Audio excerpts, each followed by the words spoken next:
Chapter 265, Native American Issues. Thursday, July 4, 1996, Fort Thompson Crow Creek, Reservation South, Dakota, United States of America. Amatola, proud bison, stood in front of the video cameras, determination in his voice. If the wizards were allowed to do it, the Native Americans should be able to as well. That's right, ladies and gentlemen. We of the Sioux demand that the Secretary for Indian Affairs be elected directly by the First Peoples tribes, not appointed by the federal government. We believe that someone who is a full-blooded Native American will be better able to serve in this position than someone who simply studied Native American culture. We admit that this is an unusual proposition.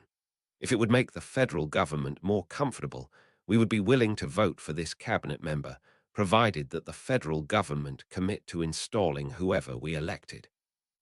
Think about it for a second. You are all familiar with Travis Radner, the American Secretary of Magic. Who elects him? The Wizards. Does the president dispute or override this election? No, and Mr. Clinton has even admitted this. Why does he do so?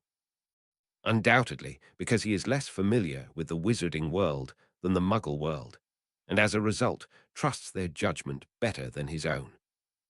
Ladies and gentlemen of the United States, the vast majority of you are not Native American.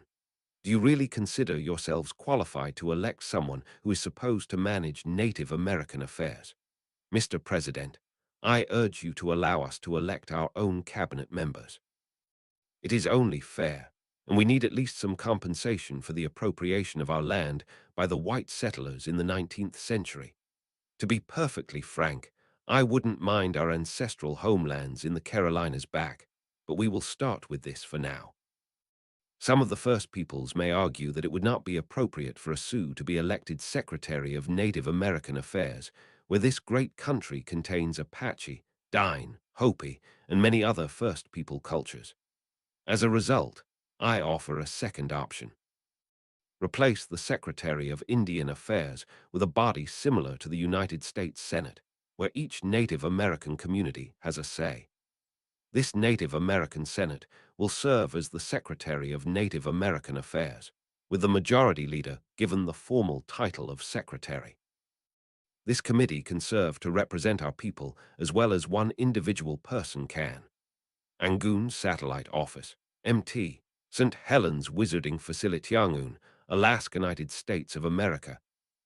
Tlingit Elder Shaman S.H. Zustin Sati Nadi looked into the camera. I'd like to emphasize that I do not consider the wizards to be superior to Muggles.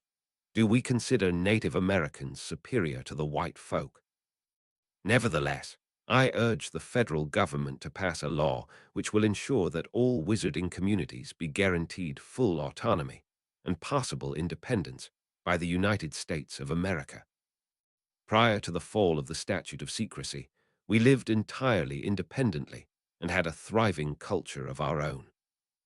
As a Native American, I know all too well what happens when a powerful majority culture makes inroads into the smaller minority ones. The minority cultures tend to be assimilated and are either destroyed or watered down to the point where there is very little left of our proud way of life. Mr. President, I urge you to not interfere with our way of life and not be tempted to make us dependent on Muggle culture. We are accustomed to working on our own, and we do not really need extensive external intervention. Rest assured that we will always respect your culture, and I expect you to do the same thing for ours. I believe you Muggles have a science television show called Star Trek, which discusses something called the Prime Directive. Can you see how this applies here, particularly to small communities like our own? Kodiak Island, trading post Kodiak Island.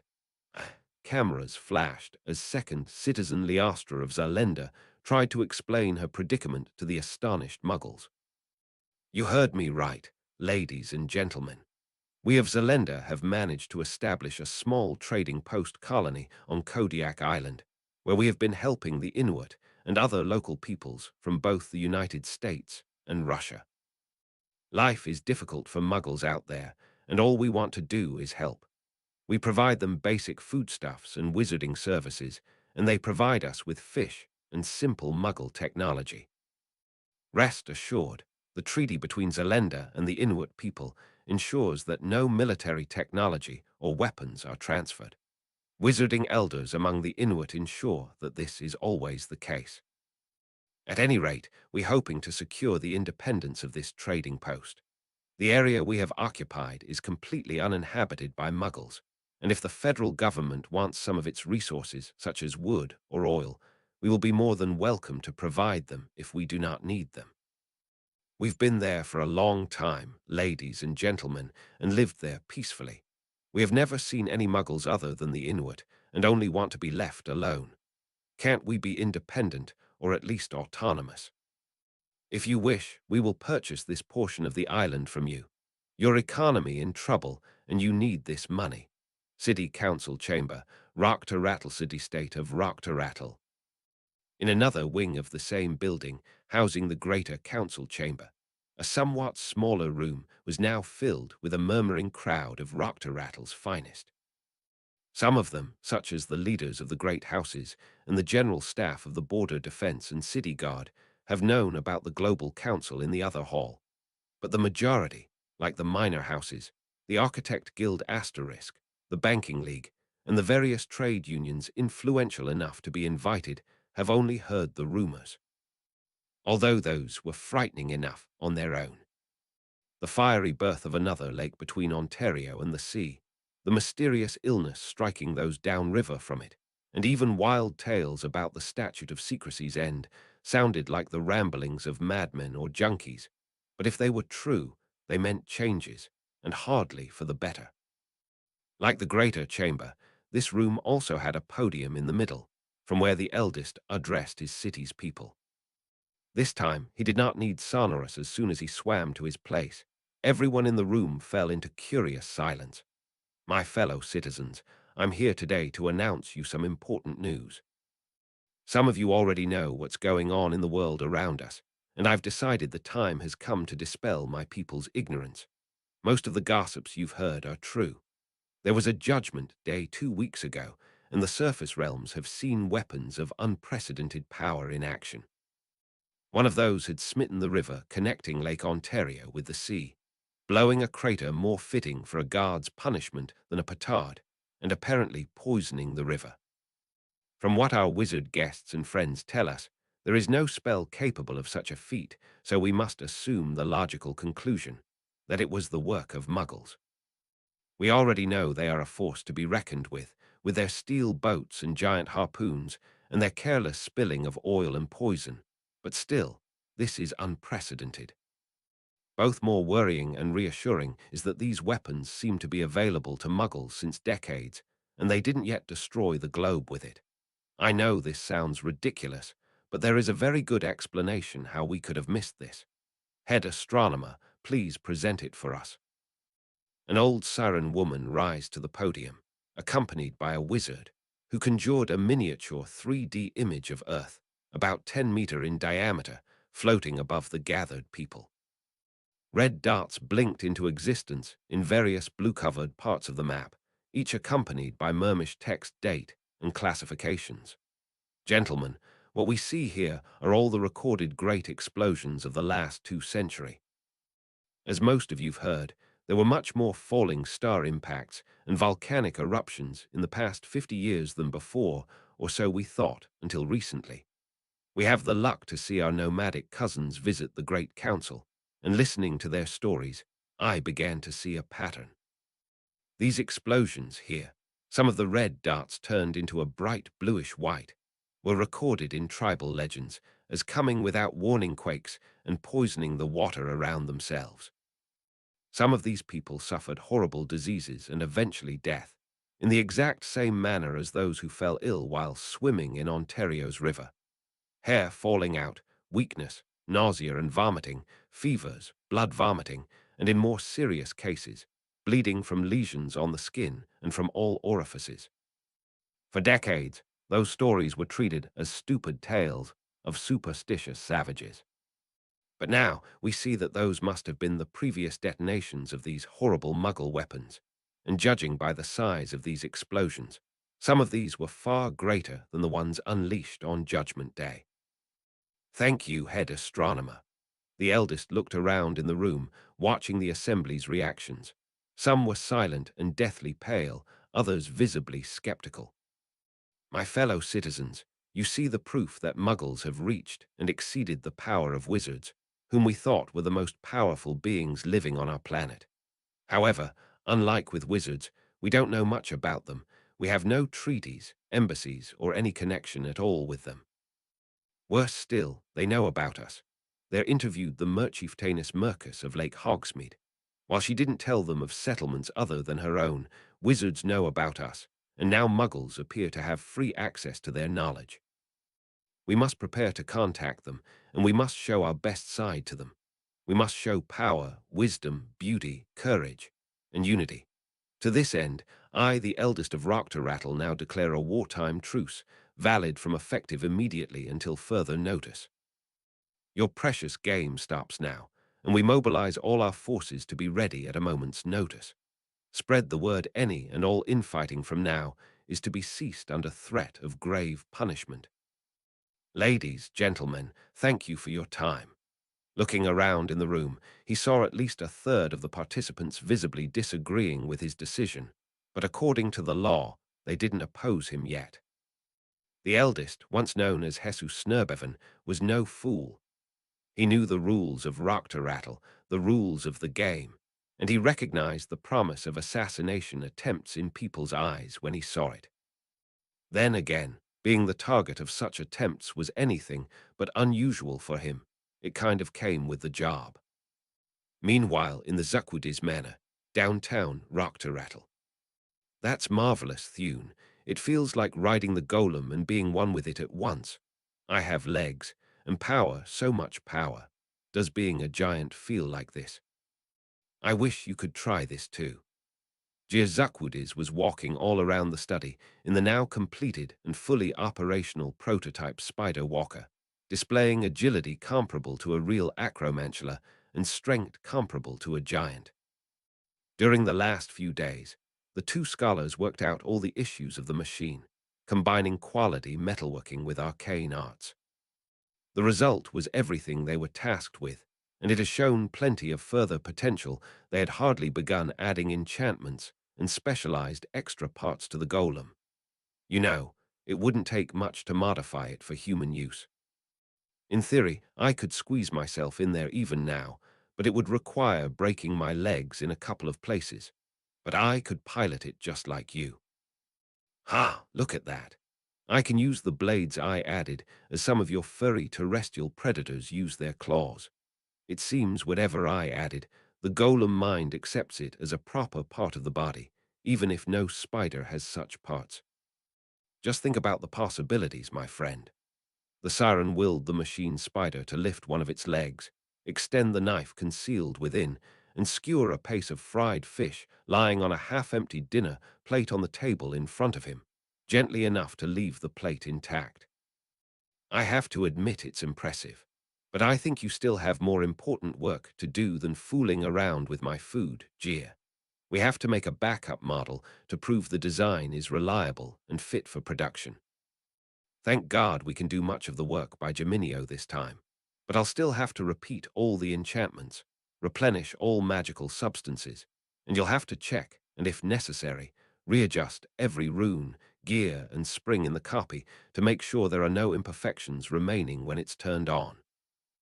You're right, but as soon as we do that, we can finally collect our reward from my elder, and from the look of it, you'll promptly get another, even better contract for further research. My thoughts exactly, to work then. Meanwhile, somewhere in a dank, dark room, the door opened with a small creak, letting in dim light. For the prisoner, the voice was unbearably loud, the light blinding even through the blindfold covering her eyes. Whimpering in pain, she tried to lift her hands to cover her ears and eyes, and fought the sense of vertigo caused by even such a small movement. As she heard the soft, cautious steps and the unintelligible words of several creatures, her fogged mind realized what's about to come, and did her best to compose herself and face the suffering and humiliation with all the pride she could muster. She tried to stop wincing when she felt them grasp her with their spidery fingers, tried to stop fidgeting when they held her down, and tried not to scream in agony and anger when they plucked strand after strand of her hair. She tried, but failed miserably, just like every time. As her scream ended, her tormentors grabbed her jaw and forced the usual hideously tasting liquid down her throat. Then everything went black. Chapter 266, The Black Medal. Thursday, July 4, 1996, United Nations Building, Geneva, Switzerland. Harry Potter had taken a long look at the letter when the owl had come in. He had read it and reread it several times, yet it always seemed to say what he thought it said. Grand Mugwump Dagher had invited him and Dudley to Switzerland to participate in a ceremony in the United Nations Building along with Ambassador Dialanis. What was going on? Why had they been selected? He remembered turning to Ron, but the redhead had no idea, and neither did Ron's parents. He turned to Dumbledore, figuring that the Minister of Magic would know something about what was going on. However, the former headmaster winked at him and said it was going to be a surprise. Flummoxed, he had turned to Hermione. Amazingly, Hermione had also been invited, and she didn't know what was going on either. Dumbledore proved to be as evasive with her as he had been with Harry. Ron had initially been incensed that he hadn't been invited. However, Dumbledore had addressed his concern immediately when he explained that the invitation covered both Harry and Hermione's immediate families, including their parents and guardians, since both children were under 17. This meant that the Weasleys would be tagging along as Harry's adoptive parents. Hermione's parents would also be heading to Geneva. In the old days, everyone would have focused their attention on Harry, the chosen one. Nowadays, however, Hermione had stolen the spotlight. Both Muggles and wizards were trying to get a hold of her and ask her for autographs. Eventually, the bedlam had reached the point where Dumbledore had been forced to provide her with an aura to serve as a bouncer and Secret Service agent. Her parents helped, of course, but as Muggles, they couldn't do much about intrusive wizards. Neither the Weasleys nor the Grangers had ever been to Switzerland before, and both families were excited to take a tour. Not surprisingly, the Grangers focused on nature and important Muggle historical and cultural sites. The Weasleys tended to focus on famous wizarding locations. Ron and Hermione promised to compare notes and exchange pictures once their trips were over. Right now, though, Harry couldn't think about what a canton was or where Swiss cheese came from. To be honest, he couldn't think at all because he was about to be introduced to quite possibly the two most important wizarding politicians of the age, Grand Mugwump Dagher and Anastasios Dialanis. He barely knew how to address the king or members of the Regency Committee. Now they wanted him to talk to even more powerful world elders. It took him a while to get through security, but eventually he made it through. Curiously, they didn't let Hermione go with him. That puzzled him for a while, but Dumbledore said that he shouldn't worry about it. Oddly enough, Dudley was supposed to go with him as well. If Harry was nervous, Dudley was absolutely petrified. Hadar Dagher appeared to be his late 50s. He was bald, but made up for the lack of hair with a salt and pepper mustache and an unruly beard which rivaled Hagrid's. He was wearing glasses. Harry saw that he was wearing traditional Arab headgear, and he was wearing what looked almost to be a Bedouin robe under his formal wizard's attire. Supposedly, Dagher had been the Saudi Minister of Magic before his elevation to Grand Mugwump, and he had been instrumental in deposing the Death Eater who had been imperiousing Fard. Dagher seemed very young for a Grand Mugwump. However, it was understandable as his predecessor had been promoted amazingly to Muggle Ambassador. If there was a man who looked like what a Grand Mugwump should look like, it was Dialanis. Dialanis was in his 70s, and he looked a lot like Sean Connery in Hunt for Red October. That full head of white hair, regal mustache, and neatly trimmed beard looked positively regal and wise. Dagher spoke to him first. "Good evening, Mr. Potter and Mr. Dursley. We're glad you were able to come for this ceremony." Harry was barely able to stammer out a response. "It's an honor, Grand Mugwump. To be honest with you, sir, I don't think we deserve." Dionysus smiled. "Don't worry about it, kids. You won't have to do much. You see, we've invited you to this ceremony as the representatives of Sirius Black. You are, after all, his next of kin." Dudley finally found his voice, and Harry braced himself. "We came all the way over here to represent Sirius Black." "Yes, Mr. Dursley. Someone has to, and unfortunately he is not able to represent himself." Harry cut in. "What do you want us to do?" Dagger told him, and Harry nearly fell over in shock. Hermione Granger, making sure to wear Muggle formal wear, walked into the reception hall of the United Nations headquarters. People naturally tried to interview her and take photographs of her in the cocktail dress, but the Auror shooed them all away. She asked the Auror if he knew what was going on. He said that he did, but he didn't want to ruin the surprise. Hermione had already had enough surprises during the fight with Voldemort, but the Auror was adamant about this. He told her, however, that she didn't have anything to worry about. If anything, she would likely appreciate the surprise. The usher escorted her to the front of the auditorium, where seats had been set aside for her and her family. The organizers had placed her, not surpassingly, next to the Weasleys. Curiously, she saw Ron in the Weasley section, but no Harry. Where was Harry? She'd find out soon enough, she figured.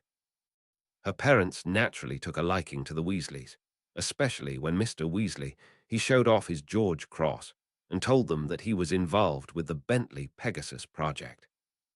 Not surprisingly, they promptly started complaining about the commute to work, which the explosion hadn't particularly helped with, and asked him for updates on the Pegasus. Arthur eventually had to explain that a lot of the stuff he was doing was classified, and that he could not say much beyond what was released when the Pegasus had made its test flight a few months earlier. What he could say, however, was that it was not going to be cheap, possibly as much as £500,000. The Weasleys, in turn, found it interesting to interact with a Muggle family on a friendly basis. Hermione chuckled silently to herself. At the rate things were going, they'd be in-laws at some point. Then again, she had never considered the possibility that King William would actually have a crush on her. A date with the king would be interesting, to say the least. The plates with the hors d'oeuvres were taken away, and everyone sat down for the presentation. Hermione still had no idea what was going on, and Harry had not yet appeared. Ambassador Dionysus walked on stage, and everyone promptly rose in unison and applauded. The former Grand Mugwump dipped his head in acknowledgement and introduced the night's main speaker, Grand Mugwump Dagger. The Grand Mugwump also got applause as well, but not as much as Dionysus, for the simple reason that the world didn't know him as well yet. Dagger shook his head when the Secretary General tried to give him a microphone and amplified his voice with the sonorous spell.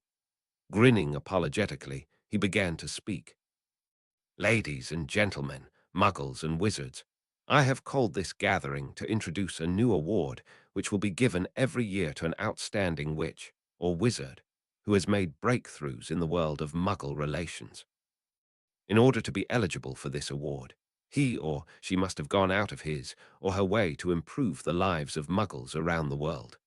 This award will be presented for the first time today, and every year thereafter it will be presented on Judgment Day, June 20th. Everyone clapped at this. Hermione suddenly had an awful suspicion she knew who was going to get the award. This is a time of historic change in the wizarding community. The statute of secrecy which forced us to hide from the Muggles has fallen, and we can finally use our magic to help the world. We are in debt to the world for allowing the dark wizard Voldemort to nearly bring down civilization. It is our responsibility to perform good deeds to undo the damage caused by Voldemort."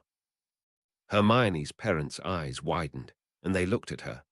They appeared to have the same suspicion she did. She personally thought that Dionysus was more suited to an award than she was.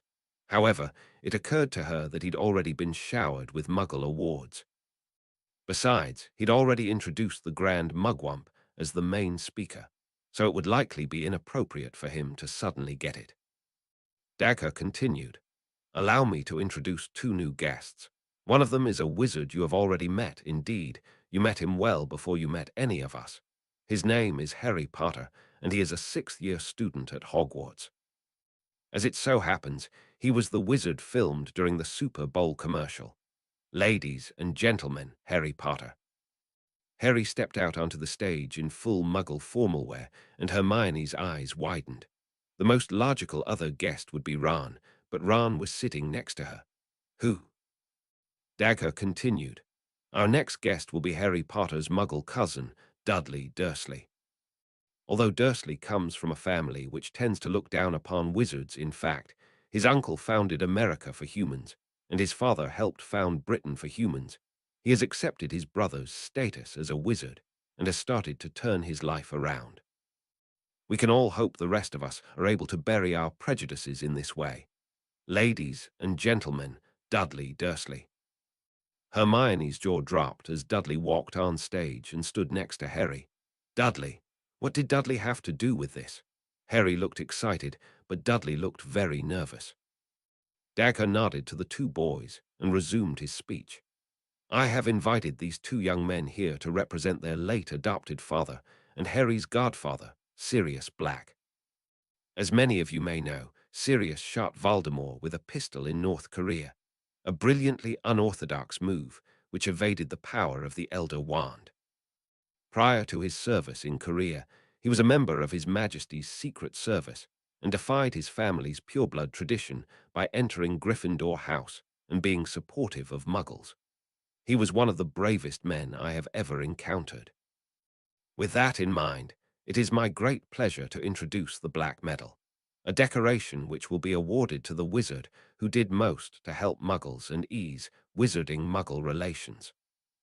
The Grand Mugwump waved his wand, and the small box's lid popped open, and something which looked like a military decoration, ribbon, and all floated into the air. Waving his wand once again, the Grand Mugwump enlarged it so that everyone could see it better. The medallion at the bottom appeared to be made of metal.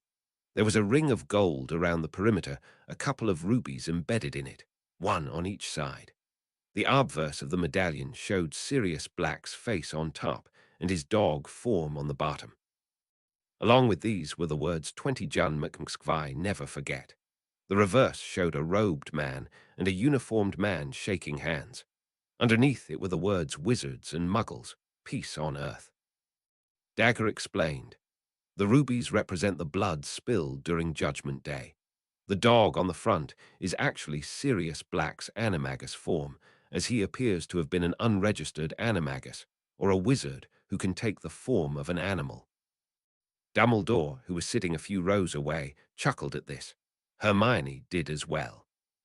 Dagger winked at Dumbledore and continued, "You recognize the date 20 June McMskvi, of course. I suspect people 500 years from now will be reading about what happened in their history books."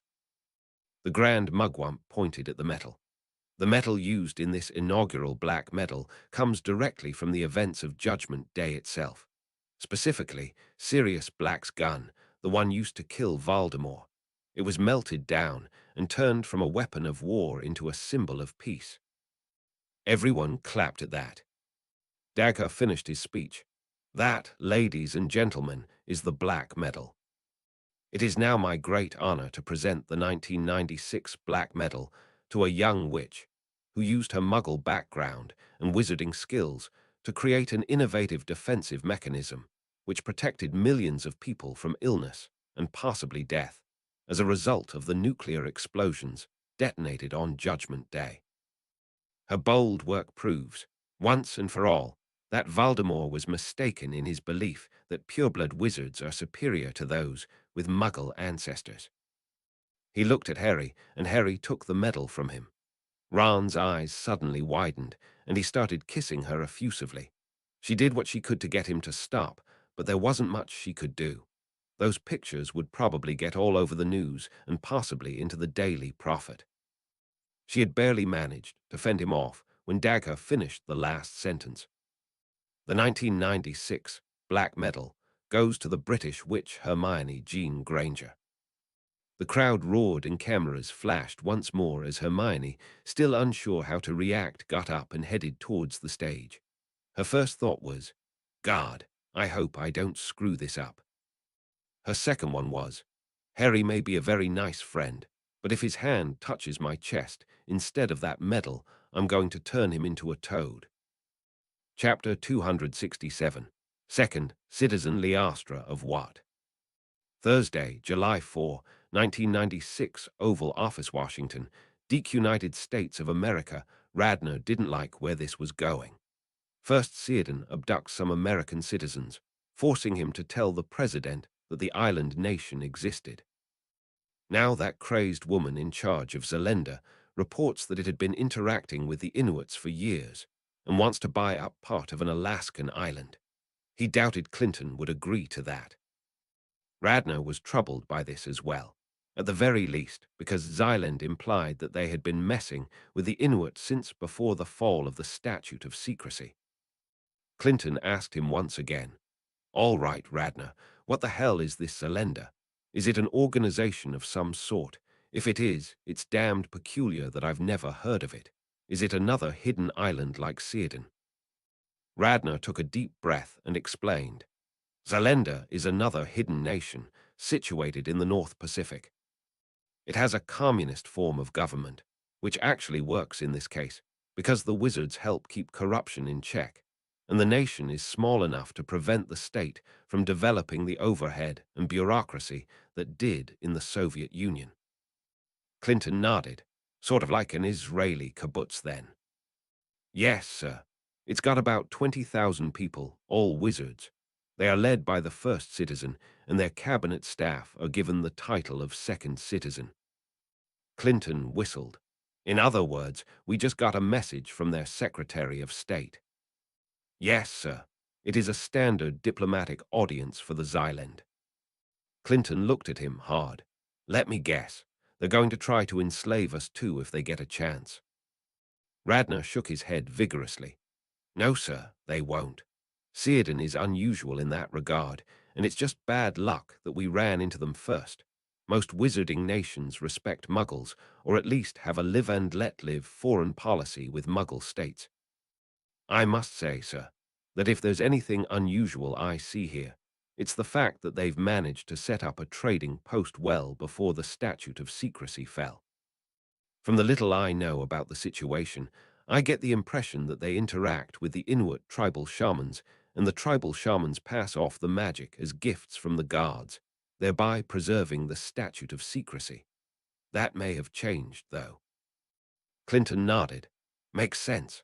Now supposedly they're getting Muggle technology and food in exchange for these magical items." "Yes, sir. I'm not sure what they're sending over, but I'm almost certain it's benign. Medicine, maybe a few cars, a computer or two, stuff like that.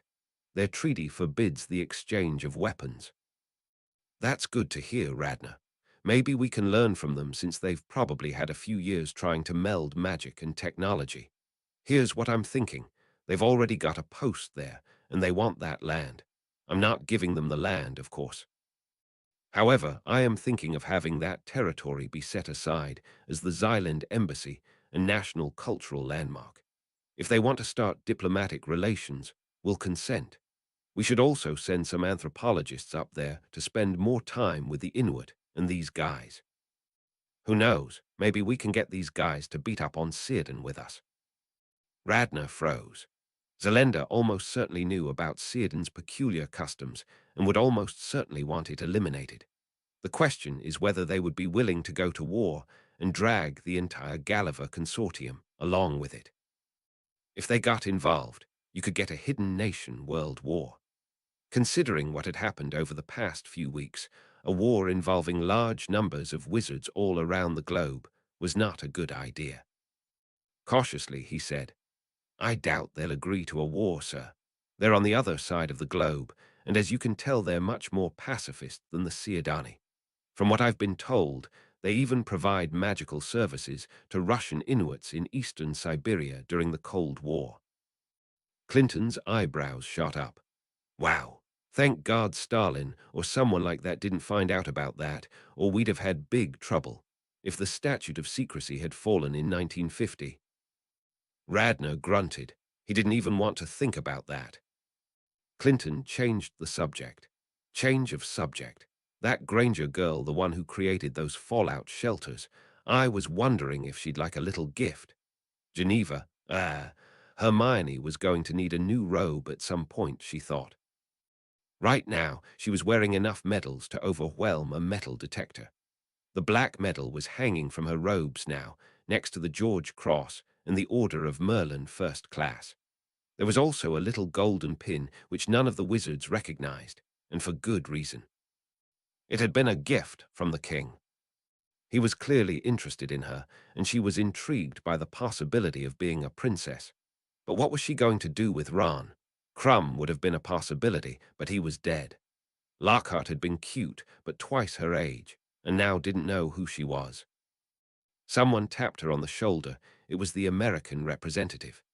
"Excuse me, Miss Granger, but I hope you've got more room on that robe for another award. You've just been awarded the Presidential Medal of Freedom, along with another witch named Jelena Kurchatova. You know her. We were hoping you'd be able to head over to the US when you're done here. MT. St. Helens facility." David Stern looked around the facility and smiled. "All right, Diana, I think I'll take it. I'll be here in a couple of weeks." "You're sure I'll be able to commute from Arizona?" The head of the facility nodded. "That's correct, Mr. Stern. You can just head over to the Sanders house if you don't have a fireplace in your own home, and if you do, you can commute directly. Tell us, and we'll set you up."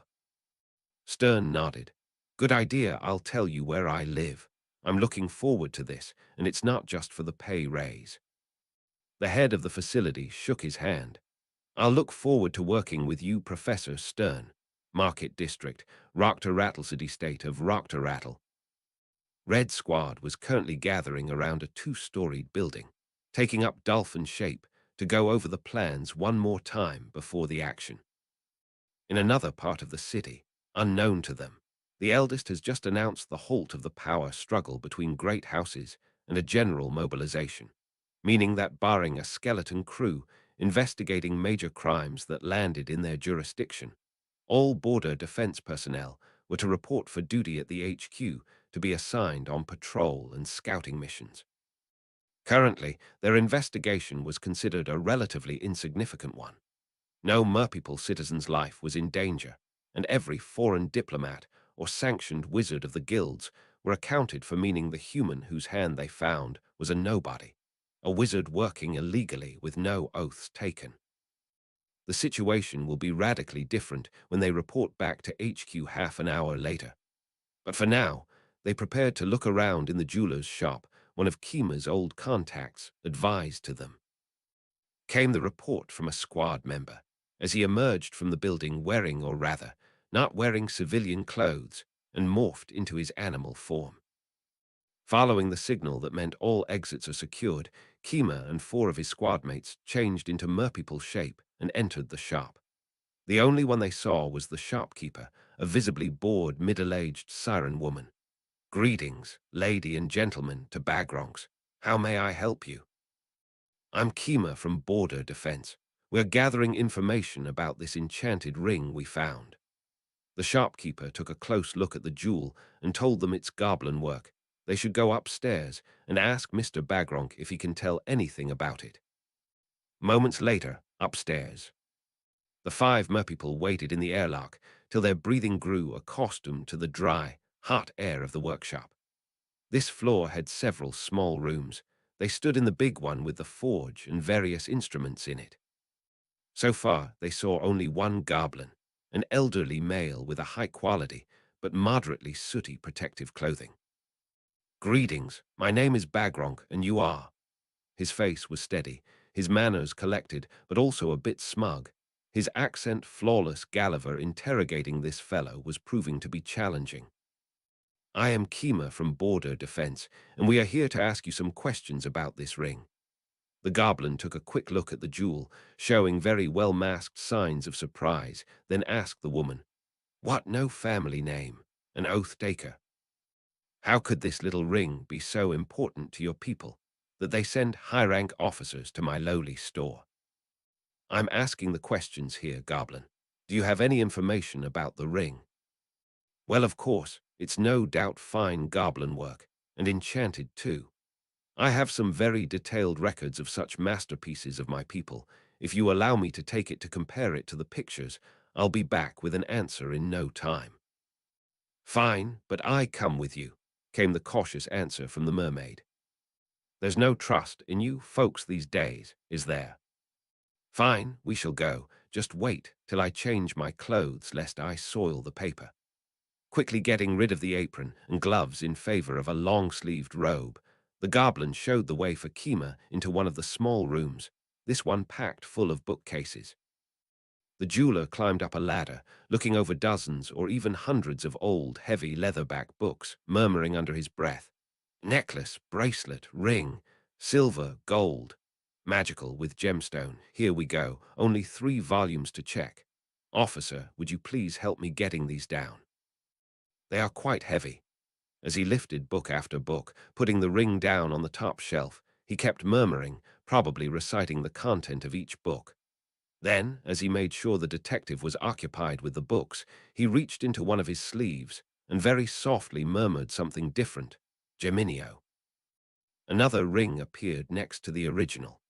Satisfied with the result, it was close enough to be identical to the unaided eye, he quickly dropped it onto one of the books and pocketed the real one when the merperson was looking away.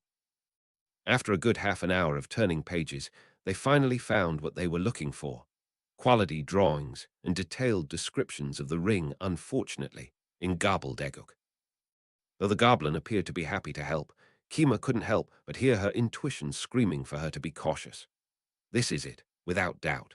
The lucky ring of Bargrad, mistakenly known to your kind as the Ring of Nastheros, forged and enchanted by Bargrad the Bearded in 1549, sold to the Siadani wizard Karkan Nastheros in 1550, lawlessly usurped by his family after his death in 1597.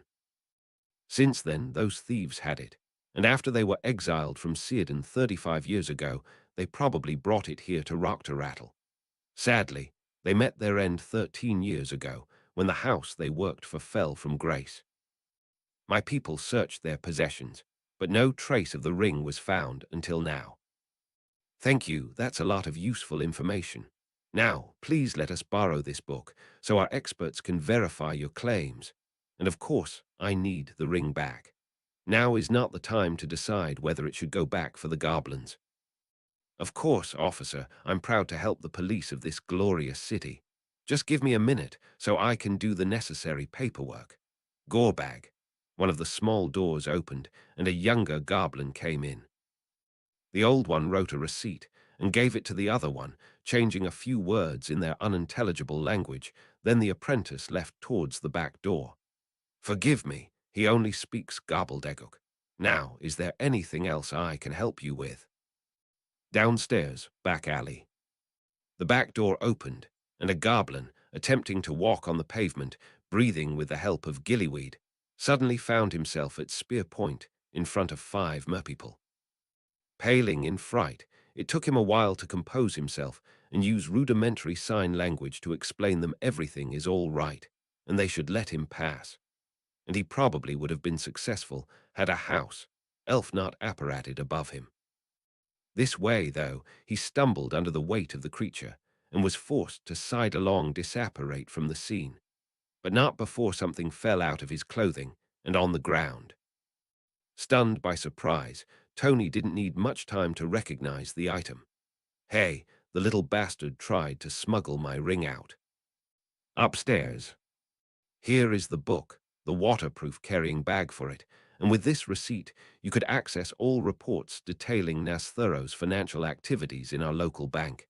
Anything else I can do for you, officer? No, this is very good. I cannot think of any other questions for you at the moment. Thank you for your help, Bagronk. I wish everyone in this city would be so helpful with us. As Kima said goodbye to the artisan and made her way to the airlock, his 4 companions flanked him protectively as if she was their boss. It was then that she heard Tony's shouting coming from the back door. "Six, pay a bit more attention. One of the little hash-and-dat-hash-s tried to smuggle my ring out." For a moment, everyone froze. Kima's group looked down at the ring in her hand, then at the goblin. Bagronk looked directly into the mermaid's eyes, smiled sadly, shrugged, and with the same movement, whipped a wand out of his sleeve. The guard standing closest to him had barely enough time to yell some obscenities and reach for his spear, when a cutting curse cleanly bisected him at the chest.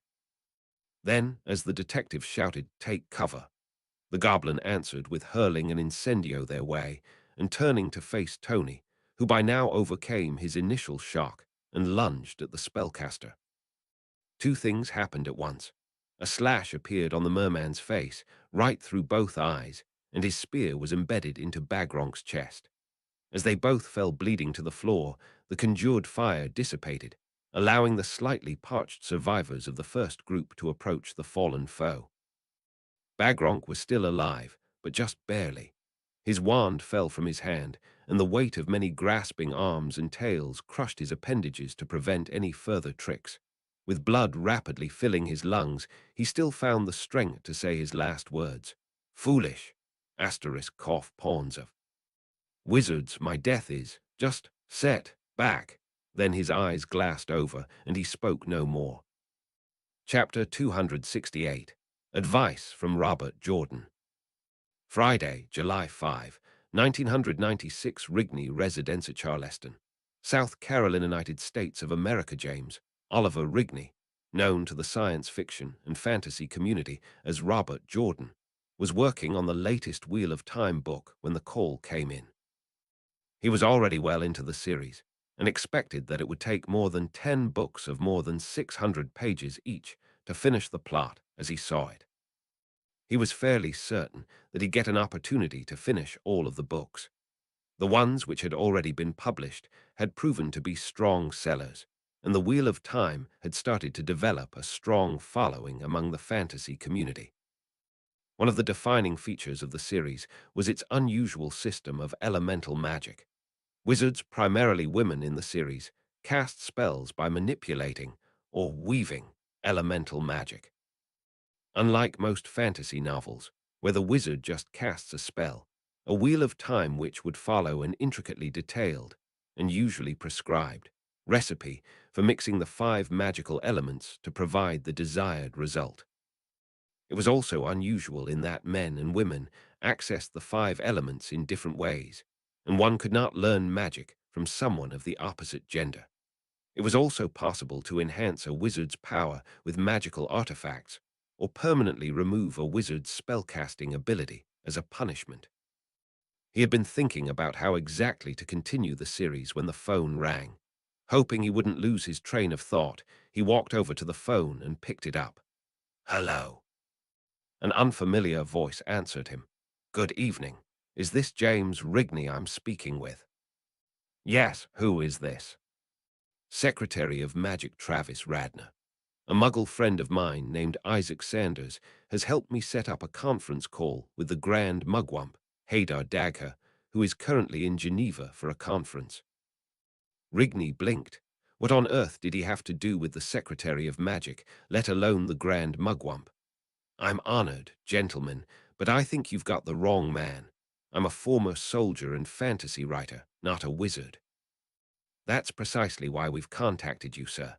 You are the author of the Wheel of Time series, using the pseudonym Robert Jordan."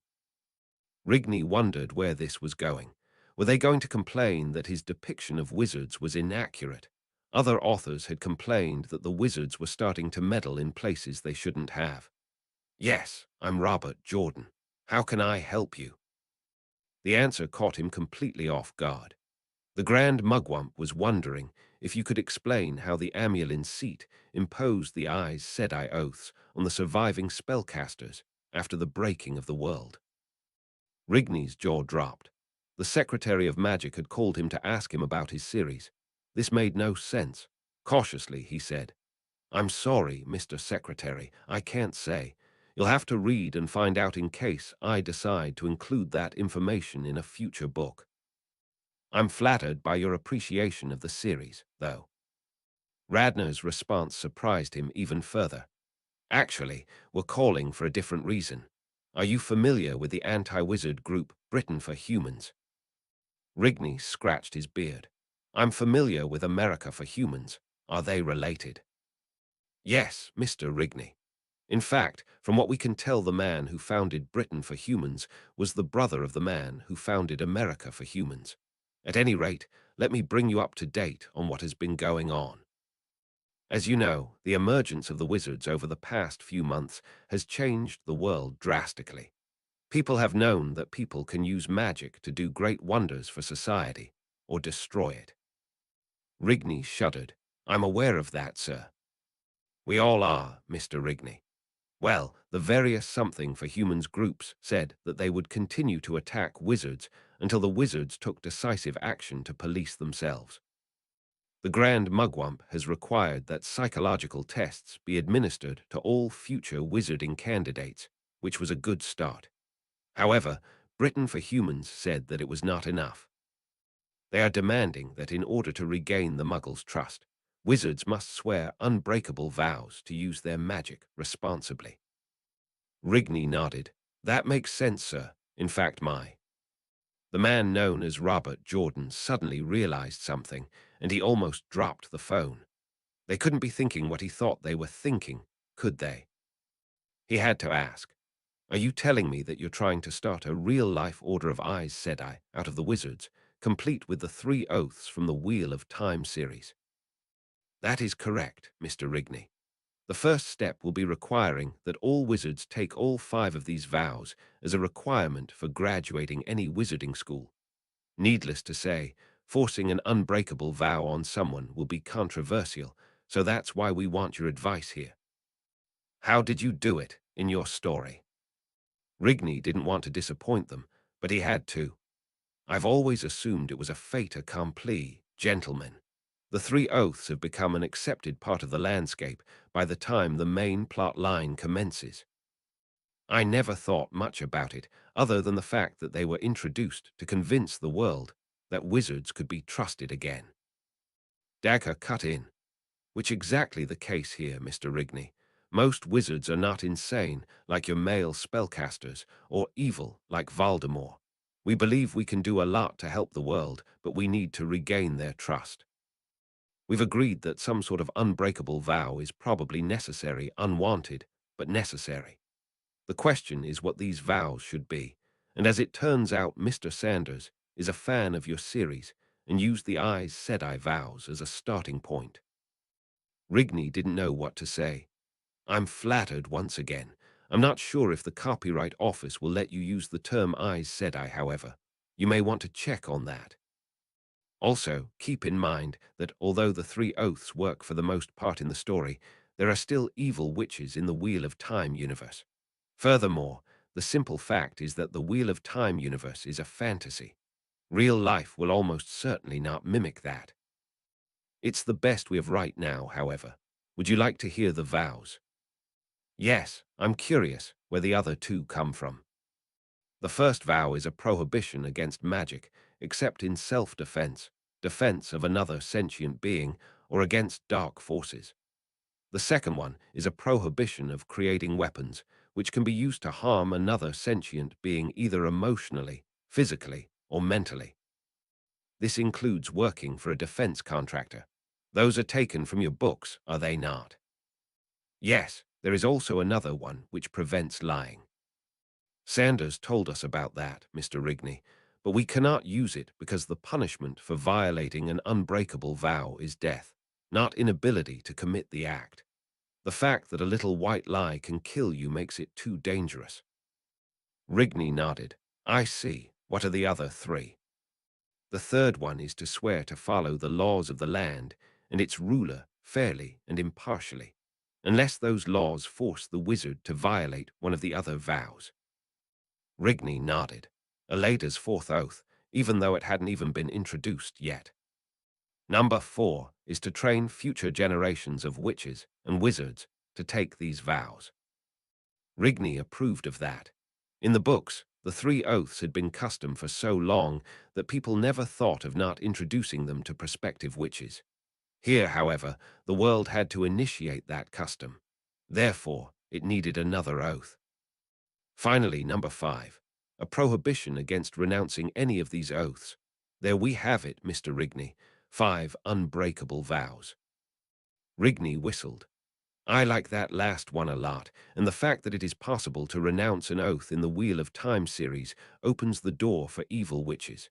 If we plug that hole from the start, it will help a lot. I must say, gentlemen, that this is a very good start. I don't know if it will work in reality, but you can always have some people take the vows as an experiment. That's exactly what we intend to do, Mr. Rigney. The current plan involves making Aes Sedai status optional.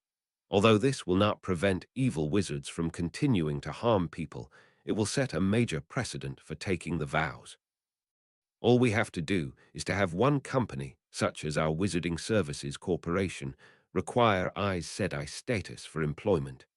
Once we have some wizards taking vows and other wizards not, whom do you think the Muggles will trust enough to hire?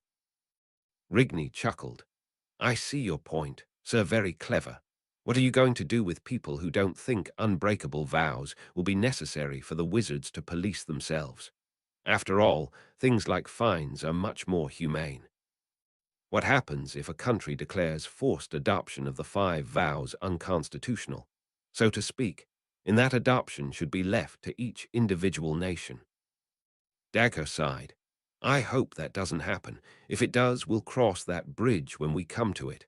Oval Office. Clinton couldn't stand by any longer. The Ciudadani had abducted American citizens and needed to be punished. Furthermore, as long as that slave nation was over there, they could just abduct other people. Radner wasn't here to talk with him. However, he said he had to talk with some kind of fantasy author, so he figured he'd start making plans by himself. He couldn't disclose Círdan's existence yet. However, he could make a speech announcing an initiative to countering forced labor and poor working conditions. People would assume he was talking about the United States, as that would make sense for his new isolationist foreign policy. He couldn't mention Círdan by name. However, if these Xylens found out about the speech and decided to join in on the fun, the United States could support the Xylens with a black op and retrieve all freed American hostages as the Xylens overthrew the government. He suspected that the operation would be complete by November. If it succeeded, he could trot out the freed hostages and buy himself some votes. If he failed, he could just keep it top secret. Little did Clinton realize that the speech would attract the attention of a country other than Círdan, and it wouldn't be Zelenda, Greater Council Chamber, Rock to Rattle city-state of Rock to Rattle. The eldest's belief that his people still had a long time to handle this crisis was shattered this morning, when a mixed contingent of merpeople and wizards arrived unexpectedly through the Portkey network. The wizards, claiming to be from Zelenda, said to the guards that they had come to this gathering with urgent news. The mortified faces of the merpeople accompanying them was more than enough for the guards to direct them straight to him, lest they cause panic in the assembly. When they told him about their first contact with the United States of America and the details of their proposal, he had been shell-shocked and even furious. It turned out the merpeople living near the coasts of Alaska knew about Zelenda's meddling with the Eskimo tribes, but chose to keep him in the dark about it. What's worse, they showed him maps, displaying Muggle political borders in the seas. Those nearly caused him to fell over with the exception of Rock-to-Rattle and some of the Sargasso Alliance's deep cities, and a few towns seasonally inhabited by semi-nomadic hunter tribes here and there. All significant settlements of his kind lay in Muggle territory, and no one even knew it. Hell, even some of Rock-to-Rattle's territories were claimed by the Muggle nation of Mauritius. He had to tread softly here, lest chaos broke out. Now, standing before the gathering, he only hoped he can do what his oaths demanded and act for the greater good of his beloved city, and to obey his conscience and act for all of his kind around the world. Brothers and sisters, my friends, I have urgent news for you. Yesterday, the planet's most powerful Muggle nation, the United States of America, was contacted by Second Citizen Liastra of Zelenda, who proposed the establishment of a trade outpost between the two nations on the island they call Kodiak. More accurately, they proposed sharing the outpost with the official government of the USA, as they secretly been trading with local Muggle tribes for years or even decades before that. This was a clear violation of the statute of secrecy. But, as you can all see, I'm no wizard, and this is no place for enforcing an outdated law. We never had anything bad to say about the Zelenda, and they did this to aid sentient beings in dire need for help. We all remember how they helped out our brothers and sisters when the waters on those very coasts were poisoned by black oil 7 years ago.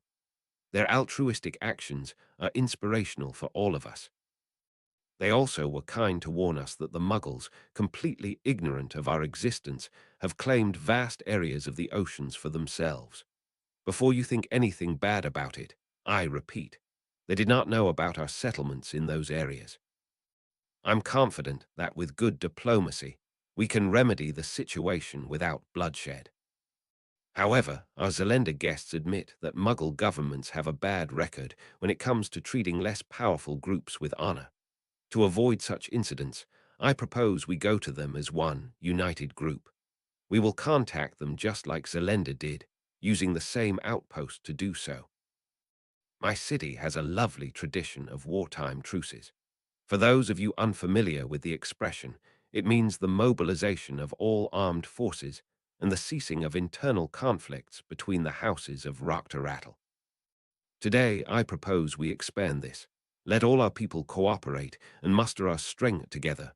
Now ask your questions if you have any, but please one at a time. The first one was of Rattle, Ritva the elder of House Zuckwudis. Honored eldest, my question is in fact a proposition. Tomorrow morning, my best researchers showed one of their projects to me. It's a mechanical suit of armor, enabling us merpeople to walk the ground with more agility than creatures born there, and gives us the strength of giants. It runs on magic, and can be built by us in adequate numbers. Though research is still ongoing to further improve the walker, I believe the current model is more than enough to show our power to these Muggles. Not to mention, it's a lot more comfortable than crawling on the frozen ground of that frigid northern island. The eldest was pleased with this. Thank you, Elder Zuckwudis. I like your thinking. I'll take a look at this project as soon as possible. If it's really as promising as you made it sound, I'll need many of these machines, along with the method of their creation. Naturally, you will be bountifully compensated for sharing it. Next. The Tzalal envoy spoke up. You can't seriously turn yourselves in. These Muggles can't be trusted. They'll oppress you, kill your way of life bit by bit, and you'll never be able to stop them. I know it's a real danger, but let's face the facts. The statute of secrecy is gone. There are wizard records about us and our cities, and sooner or later the Muggles will read those and come searching, after they learn that much of our people is disunited and weak. We cannot win a war against them, but we can make a good first impression and secure our safety with diplomacy. Next. And the meeting continued. Elsewhere, in a hospital room, the members of Red Squad gathered around Tony, Red 2, Kexitalo's hammock, as soon as the witch medic allowed them to visit. The meeting was bittersweet. Though Triz, Red 8, Kennefin was killed in action, and 5 others injured, Tony's quick reaction prevented further losses. True, he lost his eyes for that stunt, but they were already making plans to help with that. Red Leader asked the boy, "Well, how is the luckiest guy I've ever seen feels today?" "Tired. Doctors kept me awake till they were sure there is no brain damage. That curse should have splitted my damn head in half, but somehow it didn't. The eyes are a goner, though. Looks like I'll have to go dolphin if I ever want to see in any way. How are the others?" 6, 7, 9, and 10 had some burns, but nothing serious. Curse wounds, mind you, so their scars can't just be healed, but seeing they'd have been burnt to crisps had you been a bit slower, it's nothing to cry about. And about your eyes, We came up with a plan to give you another set, a better one. Tony has obviously thought about that before and discarded the idea. No way my family can afford those fancy magical eyes. Ours is a small house with little money to spare at the moment, and my career is hardly a priority for my elder. Best I can do is staying permanently in dolphin form and go feral. I would see well enough with sonar for hunting, better than burdening my house. We aren't speaking about your house. To its wartime truce now, the army gets all the funds it needs. Of course they can't waste it on temporary rookies like you, but what you did in there is enough to earn you some promotions. What do you think about taking the oath, son? Meanwhile, secret location. Gorbag slowly woke with a killer headache and found himself tied to a chair in a darkened room. For a moment, he didn't know how he got there, then the memory came back to him. He was delivering the Ring of Bargrad to where it was desperately needed, when he was first held up by merpeople guards, then whisked away by someone else. They probably apparated, and it stunned him on arrival. "Master, it's awake," said a screechy, high, feminine voice. A human wearing a hooded robe walked into the goblin's field of vision, pointing a wand at him threateningly. The wizard began asking him questions. "Where is my ring?" The goblin's answer was "Vat," which in his native language roughly meant, "I don't understand." "My ring, you little creep, my F-Atash king ring. The one your little friends pulled off my severed hand." "Vat, oh, don't play the innocent. We've tracked your band. You're the one we're looking for." "Vat, you're trying my patience. Where are you from S-T T-Bird?" "Vat, what ain't no country I've ever heard of." "They speak Gulliver in what?" "Vat, Gulliver, mother of hashish hash do you speak it?" At this point, Gorbeg didn't even bother to answer so far.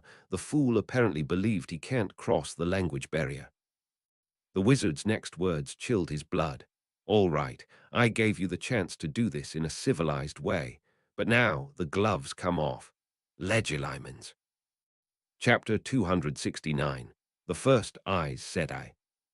Saturday, July 6, 1996. Grand Mugwump's office Atlantis.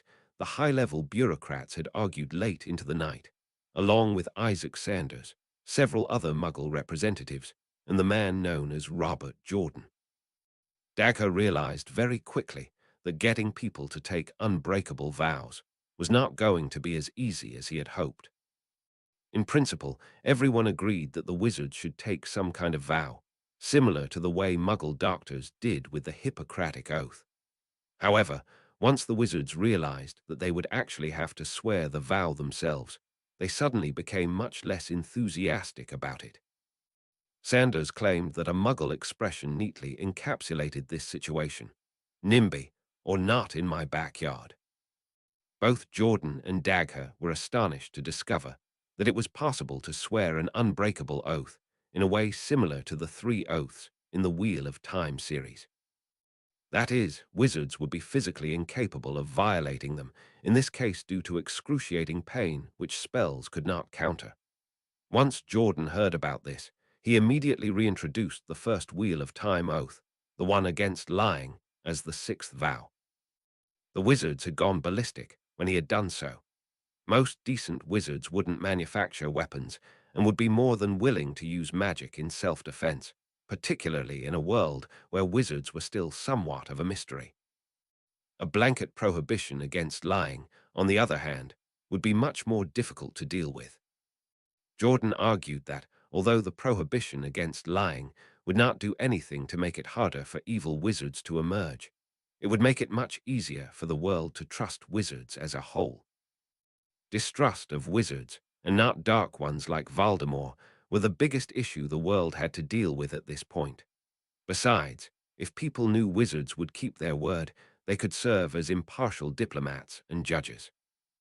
The text of the 6th vow currently read as follows: "I vow that I will always tell the truth, unless doing so would place a sentient being in danger or force me to violate one of the other 5 vows." One would still be able to lie to save one's life. Furthermore, sarcasm would still be permitted. Jordan joked, however, that people who adopted all 6 vows should probably stop playing poker. The talks dragged on and on. Eventually, however, Dagger was able to ram them down Atlantis's collective throats. As of today, there would be three classes of wizards. One, ordinary wizards, who had taken just first and third vows, the ones against offensive magic, and violating the laws of the land. Two, accepted, who had taken the original 5 vows, but not the 6th, and 3, Aes Sedai, who had taken all 6 vows. The first and third vows were made mandatory, and Dagger demanded that all ministers and secretaries of magic ensure that 50% of the wizards in their domains be sworn in by the end of the year, and 99% of them be sworn in by the end of 1997. Each wizard would be issued a silver card, a document which would provide official certification that he or she had taken the vows. Wizards who had taken accepted vows would be given the honorific accepted, as in accepted Dagger. Aes Sedai would be given the traditional Wheel of Time title Sedai, as in Dagger Sedai. Needless to say, there was still a loud protest against the mandatory first and third vows. Although Dagher and the International Confederation of Warlocks had formally voted on and approved them, not everyone liked the idea of shackling themselves to vows. Dagger sure hoped he'd be able to enforce them in real life. He needed to set an example, and he knew what he needed to do in order to do so. Summoning all the reporters to his studio, he asked Anastasio's Dialonis to administer the unbreakable oaths to him. The former Grand Mugwump agreed, and with cameras flashing and Robert Jordan mentioning that the entire moment seemed too surreal to be believed, Dagger became the world's first Aes Sedai. He spoke all 6 vows precisely and clearly. I vow that I will always tell the truth, unless doing so would place a sentient being in danger or force me to violate one of the other 5 vows. So help me Allah. People clapped as he finished the sentence, and Dialonis removed the spell that made future vows unbreakable. Shaking his hand, and that of Robert Jordan, Dialonis smiled. Congratulations, Hadar Dagher Sedai. DeLarosa Residences Pottenberg, SC. 16-year-old Louise DeLarosa saw the latest issue of 17 as soon as she opened the mailbox. Excited, she grabbed it and ran upstairs to her room to check out all the latest fashions. She didn't recognize the new girl on the cover. She wasn't exactly sure how such an ugly girl made it there, particularly since she didn't seem tall enough to be an actress or a rock star. She looked at the caption next to the girl's picture, Hermione Granger, the teenage witch. Underneath that it said, Breaking news. Learn magical fashion secrets and ask your local wizard to fix your hair and teeth with spells. Turn to page 17 to see how she traveled through time. She turned to page 17 and saw a most amazing sight. A dynamic photograph of this Hermione Granger modeling a bunch of barrettes and other fashion accoutrements. Louise could actually see her putting barrettes on, shaking her hair out, and so forth. Excited, she showed the magazine to her mother. Her parents looked at each other. Finally, her mother asked, How did that girl get into the magazine so quickly? Magic. Both parents were silent for a few moments. Then, finally, her father admitted it. I wouldn't be surprised. Presidential Council Chamber Nester, President Andrea Marcali whistled as she read the report. Very interesting, Caroline. You're thinking that the Americans have found out that Círdan has been enslaving Muggles and aren't happy about it. Foreign Secretary Caroline Pintrili nodded. Yes, Madame President. Their president has just made a major speech about an initiative for the American wizarding community to help the Muggles stop slavery and forced labor. But how do you know that refers to Círdan and not America itself? It's an interesting coincidence, ma'am. Remember that this is happening right after Zelenda has just contacted the Americans. If I were the American president, I would immediately ask Radner or the Xyland ambassador to provide a list of hidden nations. They may know about us, ma'am. I see. You're thinking that Radner was forced to tell everyone we exist because the Muggles started clamoring to know what Zelenda was. and why this mysterious organization wants to buy up half of an island in Alaska. Exactly. Combine that with the fact that 4 crewmen appear to have disappeared from an American ship, and people with tattoos have been seen in the area. Markali stared out the window thoughtfully. The Americans realize Sidran has their men and are sending this message as warning to the Siadani. Pintrili nodded. A distinct possibility, ma'am. Markali thought for a moment. This could be interesting. Atlantis won't be able to help us, and the Gulliver Consortium isn't going to get involved with something in the Atlantic. I've been in office for 6 years already, and I've always wanted to do something about that eyesore they're over in Círdan. Pintrili chuckled. You wouldn't be the first leader to think that, ma'am. I'm aware of that, Caroline. Do you think the US will want to help us attack Círdan? I doubt the Siadani are expecting a Muggle attack, and at the very least the Americans may be able to foment a slave revolt by providing the Yahoos with Muggle weapons. Pintrili grunted. It's a possibility. However, I doubt they'll be all that willing to get into another wizarding war, given what the wizards did to them last time. Markali stared at her hard. Find out. They always tout themselves as the land of liberty. I want to see if they're willing to put their money where their mouth is, as the Muggles say. Somewhere under the market district of Rock-to-Rattle city-state of Rock-to-Rattle. Once again, the Vila prisoner's ears picked up the painfully loud noise of approaching footsteps. Just as well she'd been trying to calculate a pattern in her mind, as slowed by drugs as it was. What she knew was that the hair-plucking was periodical, compared to the administration of the damned drug concoction, and since they needed to keep her incapacitated at all times, that meant a well-organized system. Those bastards clearly had a plan. She just had to figure it out, perhaps then she could escape. This time, however, a most unexpected sound came with the doors opening.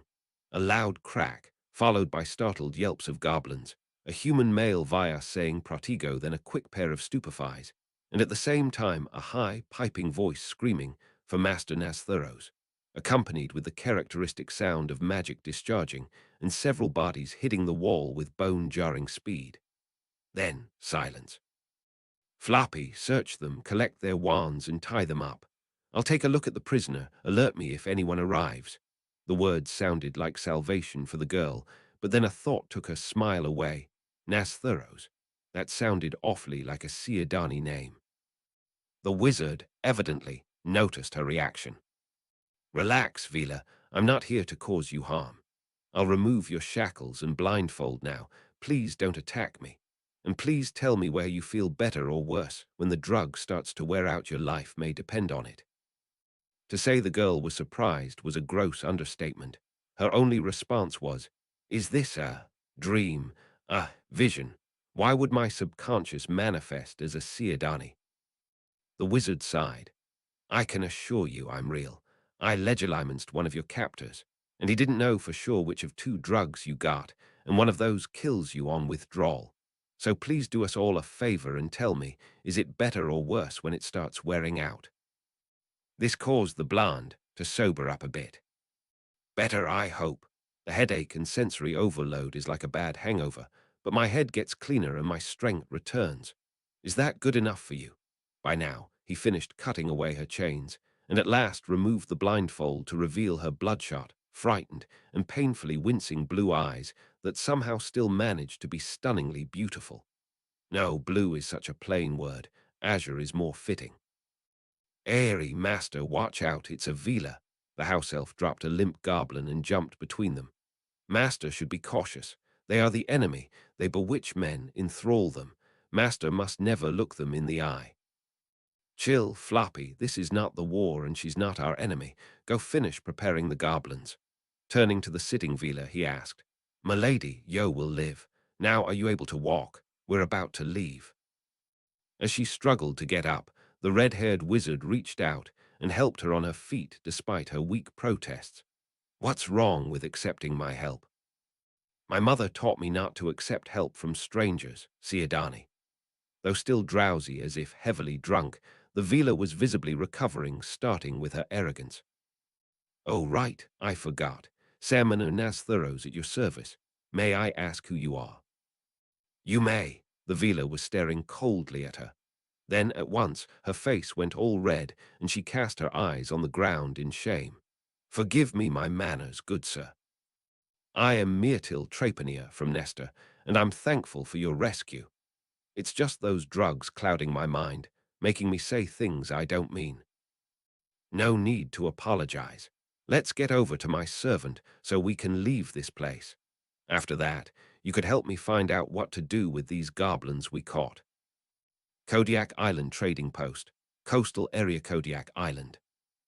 The gathered journalists and reporters, drawn here by the Zelenda Second citizens' announcement, watched with interest as hundreds of merpeople came to the surface, some clinging on the horse-like head of giant but so far docile sea serpents. They appeared here half an hour ago, moving around and making noise to announce their presence. Suddenly, the swimming crowd parted in two, and in the middle, a single beautiful mermaid appeared from the water, followed by a human and six things, shiny metallic centaurs with arachnid lower bodies, that formed two lines and carried a huge dark stone pillar. The Siren Lady, leaning heavily on a staff while sliding forward on her tail like a snake, motioned to the human and said a string of words in a horrible, screechy language. The man turned to the reporters and translated it to oddly accented English. Greetings to you, ladies and gentlemen. We are the representatives of the city-state of Rattle, but we also speak for every single merpeople on this world. This lady is eldest aide senior of House Duskrin, and I am Cleef Madsen from the Healer Guild of Rattle. We came here today to send a message to your government. Mutually profitable trade relations once existed between humans and merpeople. Long ago, we worked and prospered together. We are ready to renew those relations as long as we are treated as equals. To show our sincerity and good intentions, we present our gift for your president, the authentic copy of our city's oldest relic, an obelisk recording and depicting Rattle's founding and first golden age. Chapter 270, Complaints About Vows. Sunday, July 7, 1996, Maori Territory, New Zealand. Next Pav. 271, Rubius Hagrid Shaman John Peel stared at the report from Atlantis in amazement. What? Atlantis wants us all to start swearing oaths? This is wrong. Very wrong. The other witch doctor grunted. Wrong. What's wrong with it? You don't have anything to hide now, John, do you? Peel rolled his eyes. You know, I don't, David. I fully agree that we need to police ourselves more. However, Atlantis can't just start decreeing that we have to take unbreakable vows like this. Why not, John? We follow their lead, after all. They recommend customs, such as the old statute of secrecy, and the wizards follow them. Peel cut in, and do so without having to resort to unbreakable vows. I don't know if it's just me, David, but it seems that Atlantis trying to tighten its control over us. At the very minimum, something this serious should probably be decided on country by country, not by some bureaucrats down on an island which doesn't have to deal with Muggles all that often. Atlantis has invited Muggles to move to John. Dialanis is the ambassador to the Muggle United Nations, for the spirit's sake, and I doubt he's going to abandon all ties to Atlantis. You know Dialanis, and you know he'll do the right thing. Besides, Britain for Humans has a point. Dagger can discuss psychological screening as much as he wants, but people are going to make it through the cracks and cheat here and there. An unbreakable vow may very well be the only thing which will prevent another Voldemort incident, this time one where the nukes get out of hand. Peel snorted. That is, assuming everyone actually takes the vows. Besides, you saw the list, David. The one about telling the truth is optional, as is the one about not renouncing the vows later on. What good are the vows if everyone is going to just change their mind later? David frowned. I see. You're thinking that the unbreakable vows will be ineffective, and even if they do work, they could do more harm than good. Exactly. Besides, what happens if someone doesn't feel like taking the vow and does something which is not technically dark magic? How is someone going to deal with him if he can't use offensive magic against the troublemaker? Oh, it gets worse. Introducing unbreakable vows sets a bad precedent, in my opinion. Atlantis could use this incident as an excuse to implement unbreakable vows for less benign power grabs. Furthermore, I don't think Dagger realizes that this could spread well beyond the wizarding community. Oh, really? How? Unbreakable vows work on Muggles, provided that a wizard is there to cast the spell. I'll be frank, David. I'm seriously thinking of not taking those two vows just to make a political statement. You know me, and you know that I wouldn't break the law or attack people even without taking a vow. David thought for a minute. Then he drew a deep breath. You know, you may be onto something here. I don't need a vow to tell me not to kill anyone or break the law. I wonder if there's anyone else who thinks that the vows are overkill and all they will do is set a bad precedent for minimal gain. Kodiak Island, trading post-Kodiak Island Alska. Second, Citizen Liastra shook her head vigorously. I'm sorry, Secretary Radner. Although most of us over here in Zelenda aren't exactly thrilled at the way the Ciudadani mistreat their muggles, we can't intervene. First, Zelenda is a pacifist nation, where everyone helps each other for the sake of society as a whole. It just wouldn't be right to help in an invasion, particularly of a country in the Atlantic. Second, if we were to attack Círdan, the entire Gulliver consortium could be dragged into this because of the Mutual Defense Pact. Finally, I'd hate to think how the Centaurs would react to this. If we start giving people the impression that we've started a crusade against slavery. Radner whistled and finished the sentence. A consortium would split, or at very least provoke the Houyhnhnms into doing something rash. Even worse, Clinton would inevitably find out that the Houyhnhnms are even worse than the Ciudadani and would feel compelled to invade. I must admit, second citizen, that the idea of a war between Círdan and the United States is disturbing, considering all of the experienced wizards on that island. That would be nothing, however, compared to what would happen if the United States attacked the Houyhnhnms and Nihim forced the rest of you into the fight on the Houyhnhnm side through the Defense Pact, particularly since these are Muggles attacking you. Liastra shuddered. The most powerful nation in the Muggle world, holder of one of the Judgment Day keys, versus the entire Gulliver consortium. I don't even want to think about that. Radner gritted his teeth. Neither do I particularly if Círdan decides to open a two-front war by making noises in the Atlantic. All right, second citizen, I'm convinced. If war does break out with Círdan, and I personally hope it doesn't, at the very least because Clinton can't afford overt foreign adventures given the current economic crisis, the consortium stays out of it. Besides, it would probably only be a matter of time until Nestor tried to get involved. Liastra nodded. You're a sensible man, Secretary Radner. Besides, you're a member of a Muggle Defense Pact yourself, are you not? You know how those work. Radner's eyes widened. Good God, I hadn't even thought about that. United States versus Houyhnhnms could evolve into Gulliver Consortium versus NATO through those alliances.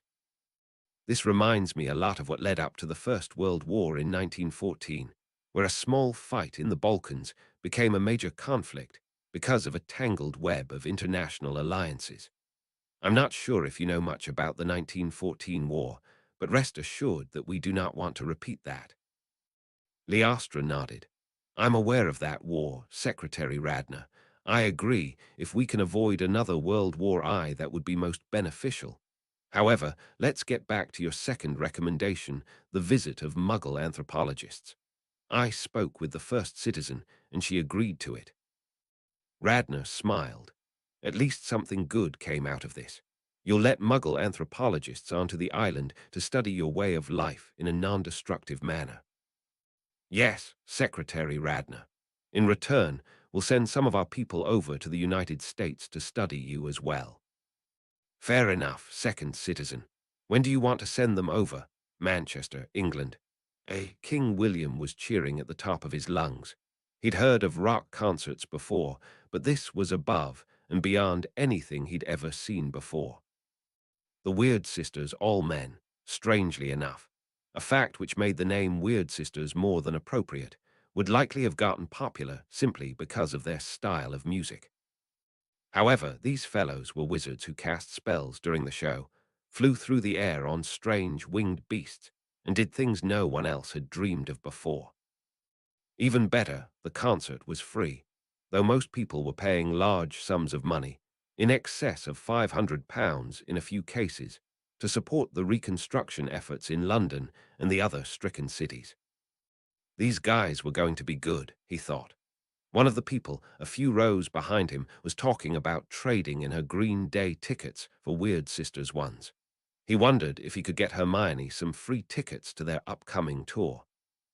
He looked around to see if he could find Hermione in the front rows, but the television cameras, some of which were pointing at him, blocked his view. Chapter 271, Ambassador to Atlantis. Monday, July 8, 1996, National Zoo, Washington. United States of America. Rubeus Hagrid looked up in surprise when he heard the knock on his door. Hoping that Grop hadn't done something rash again, he'd been getting better of late, he walked over and opened it.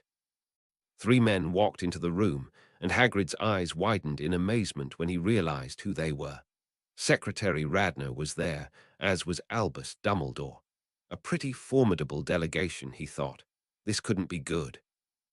The only thing which was even remotely favorable was the fact that neither man appeared to be particularly angry. He didn't recognize the third man at all. However, he could tell one thing. The man was almost 12 feet tall and had a neatly trimmed beard. He was wearing an ornate fur stole, which seemed oddly out of place in the middle of July. This man had to be a giant or half-giant, he thought. What were other giants doing in the middle of Washington, D.C.? He sure hadn't seen any, and he'd been in town long enough for any giants in the area to figure out who he was. He'd find out soon enough, however. He shook everyone's hand. "Good afternoon, gentlemen. I must say, Professor Dumbledore, you've been quite active of late." Dumbledore chuckled. "Indeed I have, Hagrid. You may not know this, but I am now Minister of Magic." "Minister of Magic? But I thought you'd never leave Hogwarts." Dumbledore's grin faded abruptly. "I was the only high-level diplomat left in London after Voldemort's bombs exploded in the Ministry. As a result, I wound up getting the job more or less by default. The only other remotely qualified man, Nicholas Flamel, is my deputy." Cornelius Fudge was around, but both of us agree he is better suited for Togo than the Ministry. Hagrid scratched his head. "Flamel? Why Flamel?" Dumbledore looked briefly at Radner and nodded his head at the giant. Radner smiled. "He knows, Minister. Chief Anak here is the Foreign Secretary, so he's been familiar with what's going on with the stone." The giant responded in a deep voice. "Indeed I have, Secretary Radner. Unless I'm very mistaken, Dumbledore here has managed to convince Flamel to join the government to give Harold Green a rather nasty surprise in case they do wind up producing a stone." Dumbledore nodded. "Correct, Chief. Everything is all planned out. No one seemed to have paid much attention to my selection of Dr. Flamel as Deputy Minister. As soon as Harold Green, or anyone else, produces a stone, I will tender my resignation and return to Hogwarts. Snape will replace Slughorn as Potions Master, Slughorn will retire, and Harold Green will suddenly realize that the creator of the stone has become Minister of Magic and is now the most powerful wizarding politician in Britain. Not to mention, of course, that as Minister of Magic, he can always ask the Grand Mugwump for assistance." Anak grinned evilly. "I would love to see Mr. Green's face when he finds out about that." Dumbledore nodded. "So would a lot of people, Chief. At any rate, here is why we've come. No, it has nothing to do with Grop. How is he doing, by the way?" Hagrid smiled. "His manners are improving greatly, and he's almost reaching the point where I can take him out to see Muggles. I'm proud of him." "That's good to hear, Hagrid. Now, as to our visit, brace yourself, as you're going to be in for a surprise." Hagrid rolled his eyes, as if having two ministers and a giant in my room isn't enough of a surprise. The giant chuckled, then turned serious. Mr. Hagrid, you've been nominated to be the British ambassador to Atlantis. I ran the idea past the High Chief, and he fully agrees that you would be a good candidate. Hagrid blinked. Ambassador to what? Atlantis, Mr. Hagrid. It's one of the hidden nations, though it's not very well known. It's located in the remote islands of the Canadian North and is populated by half-giants for the most part. How did they get all the way up there? Anak explained. You're familiar with Brobdingnag, are you not? Hagrid nodded. Yes, Chief, it's the homeland of the giants. Several hundred years ago, well before the creation of the Gulliver Consortium, Brobdingnag had a particularly nasty Gurg who persecuted the shortest castes of giants. Many of them fled Brobdingnag and headed north to found their own nation in a place free from both Muggles and other giants. Under the wise leadership of High Chief Iatus, they made it over to the mainland and eventually settled up in the islands of the Arctic Ocean. The nation was named Atlantis, after our first High Chief. As time went by, more and more short giants began joining us from Brobdingnag. Crossbreeding with the tiny Muggle communities in the area reduced the average height even further. Nowadays, most Iati are between 9 and 12 feet in height. You'd fit right in. Hagrid suddenly realized something. Iati, that sounds like one of the American terms for the mythical creature Bigfoot. Anak nodded. The preferred term in our language is Sasquatch, Mr. Hagrid. Nevertheless, the Iati are indeed the creatures known to Muggles as Bigfoot. We left footprints in the tundra when we crossed from Brobdingnag to Atlantis. That, combined with occasional unconfirmed or obliviated sightings of our citizens, gave rise to the Sasquatch and Bigfoot myths. Hagrid didn't know what to say. I'm flattered, gentlemen. However, I don't think I'm particularly qualified. Dumbledore cut him off. You've been getting along very well with Muggles here, Hagrid. Furthermore, you can relate to giants as well.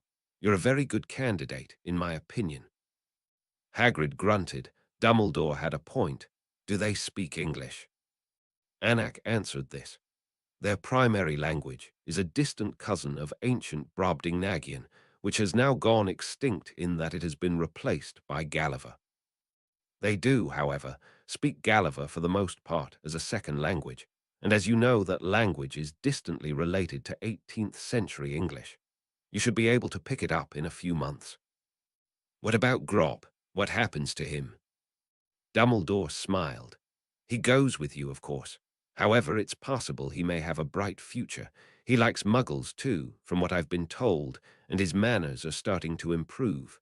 Keep on working on him, Hagrid, and tell us how he's doing.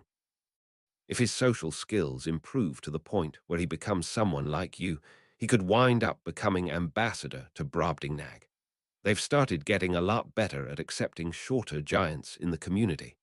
They're far more civilized than the people you've encountered here in Britain. Hagrid whistled and was very intrigued by this. Who would have thought 1 year ago that he'd have been a possible ambassador to a nation he'd never heard of before in North America? He still had a couple of more questions. If I leave here, who is going to take over the zoo? Radner answered this. If you accept this position, we'll start talking with people in the Smoky Mountain facility.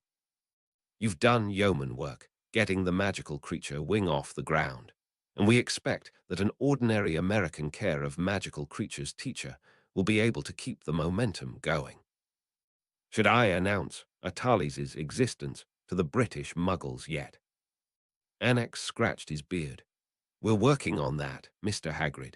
Zalenda caught us all off guard when Liastra revealed that nation, and we're scrambling to figure out what to do.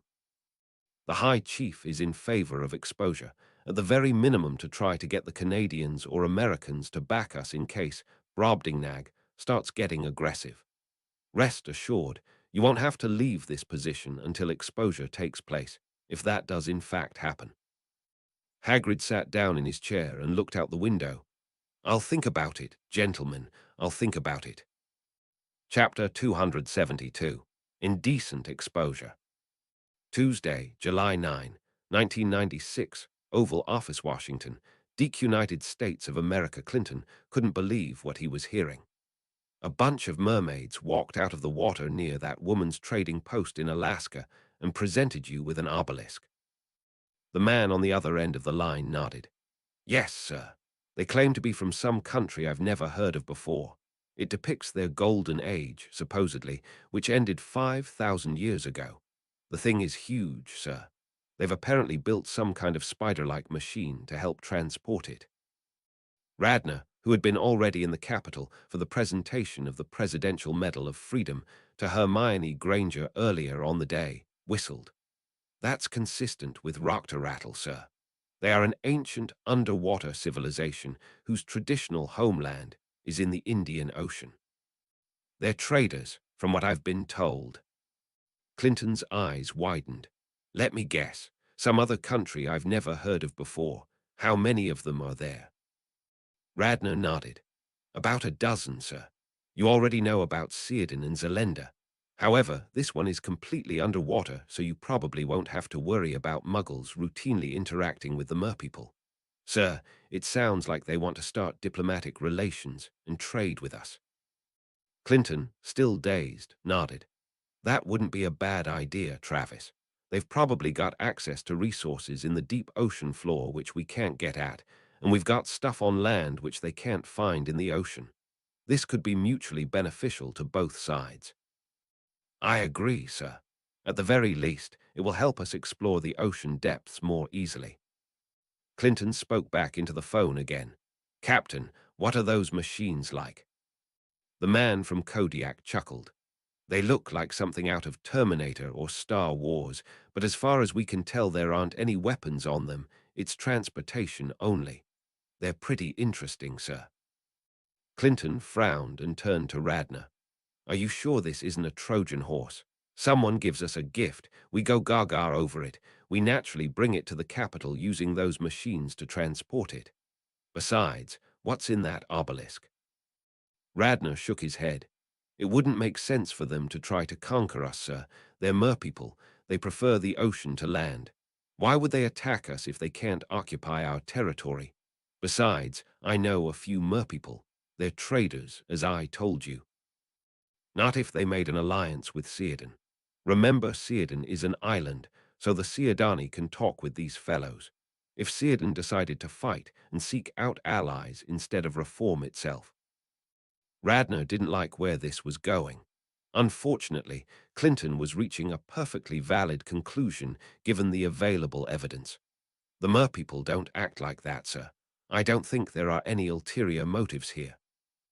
Besides, Círdan's in the Atlantic, and these fellows are reporting from the Pacific. Clinton thought for a moment. All right, Travis, here's what we'll do.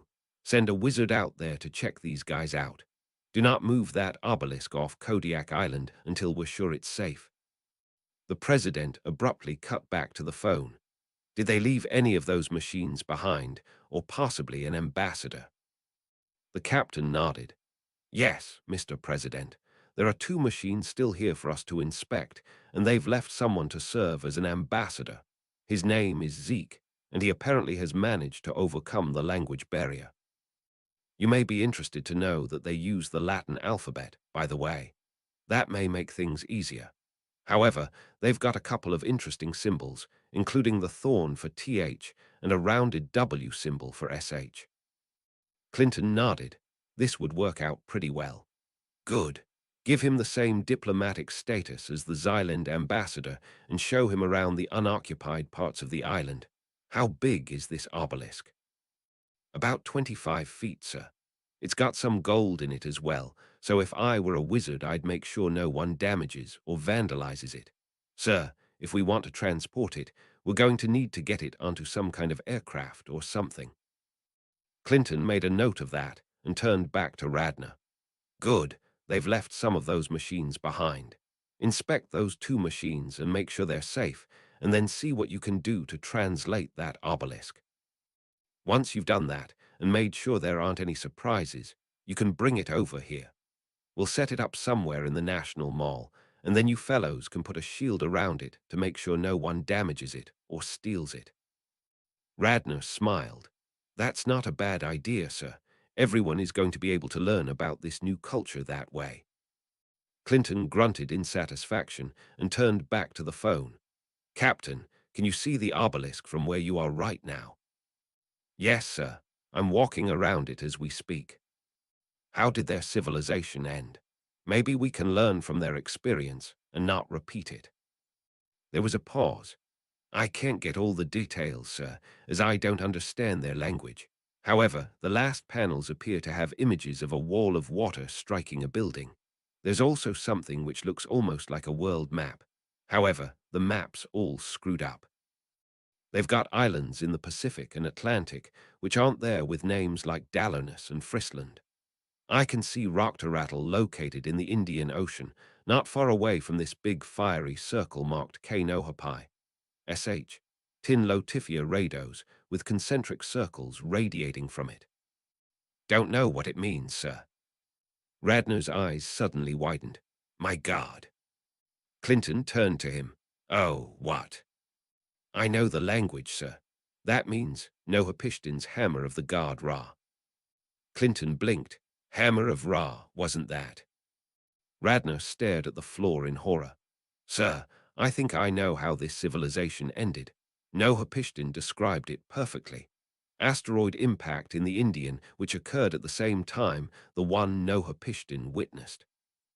Judging from the tremendous number of flood myths around the world centered on the Indian Ocean, one would have figured that the main event took place somewhere down there.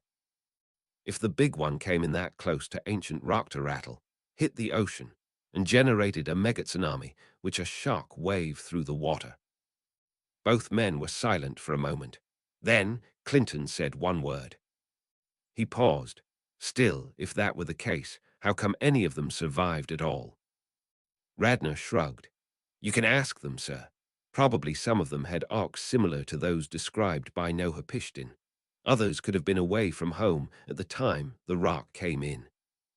What we can tell, however, is that, although the Merpeople's race didn't go extinct, they were basically blasted back to the Stone Age, if you get my drift. Sir, I recommend that we find the crater and make it an international historic site. If there's anything which demands international significance, it's this." Clinton nodded. "I agree. We should see what we can do to organize an expedition down there. I'll talk with various governments to see if we can get to the site. I must say, however, that I'm intrigued about another thing as well. What's this Dallarnus he was referring to?"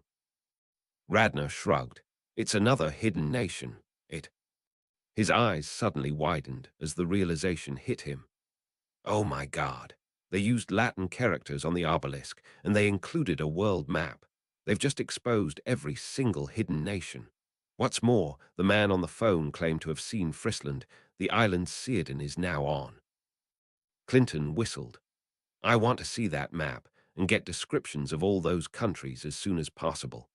Meanwhile, is there any way to have the fellow who's going to try to translate the obelisk obliviate him before he gets it onto the internet or somewhere like that? You can always start the rumor that those nations were all destroyed in the hammer of Ra cataclysm, and all that's left, there are ruins covered by the ocean, so that's why we can't see them." Radner shook his head vigorously. "It's too late for that, sir. Zalenda already had the press conference, so the civilians know about it. It's not going to be hard to figure out what these other mysterious landmasses are. Fortunately, sir, we still have time to figure out what to do. The Muggles may know they're there, but they still can't reach them. Can we remove the other nations from the obelisk? It would be seen as disrespectful to the Merpeople, sir, and to the countries thus erased.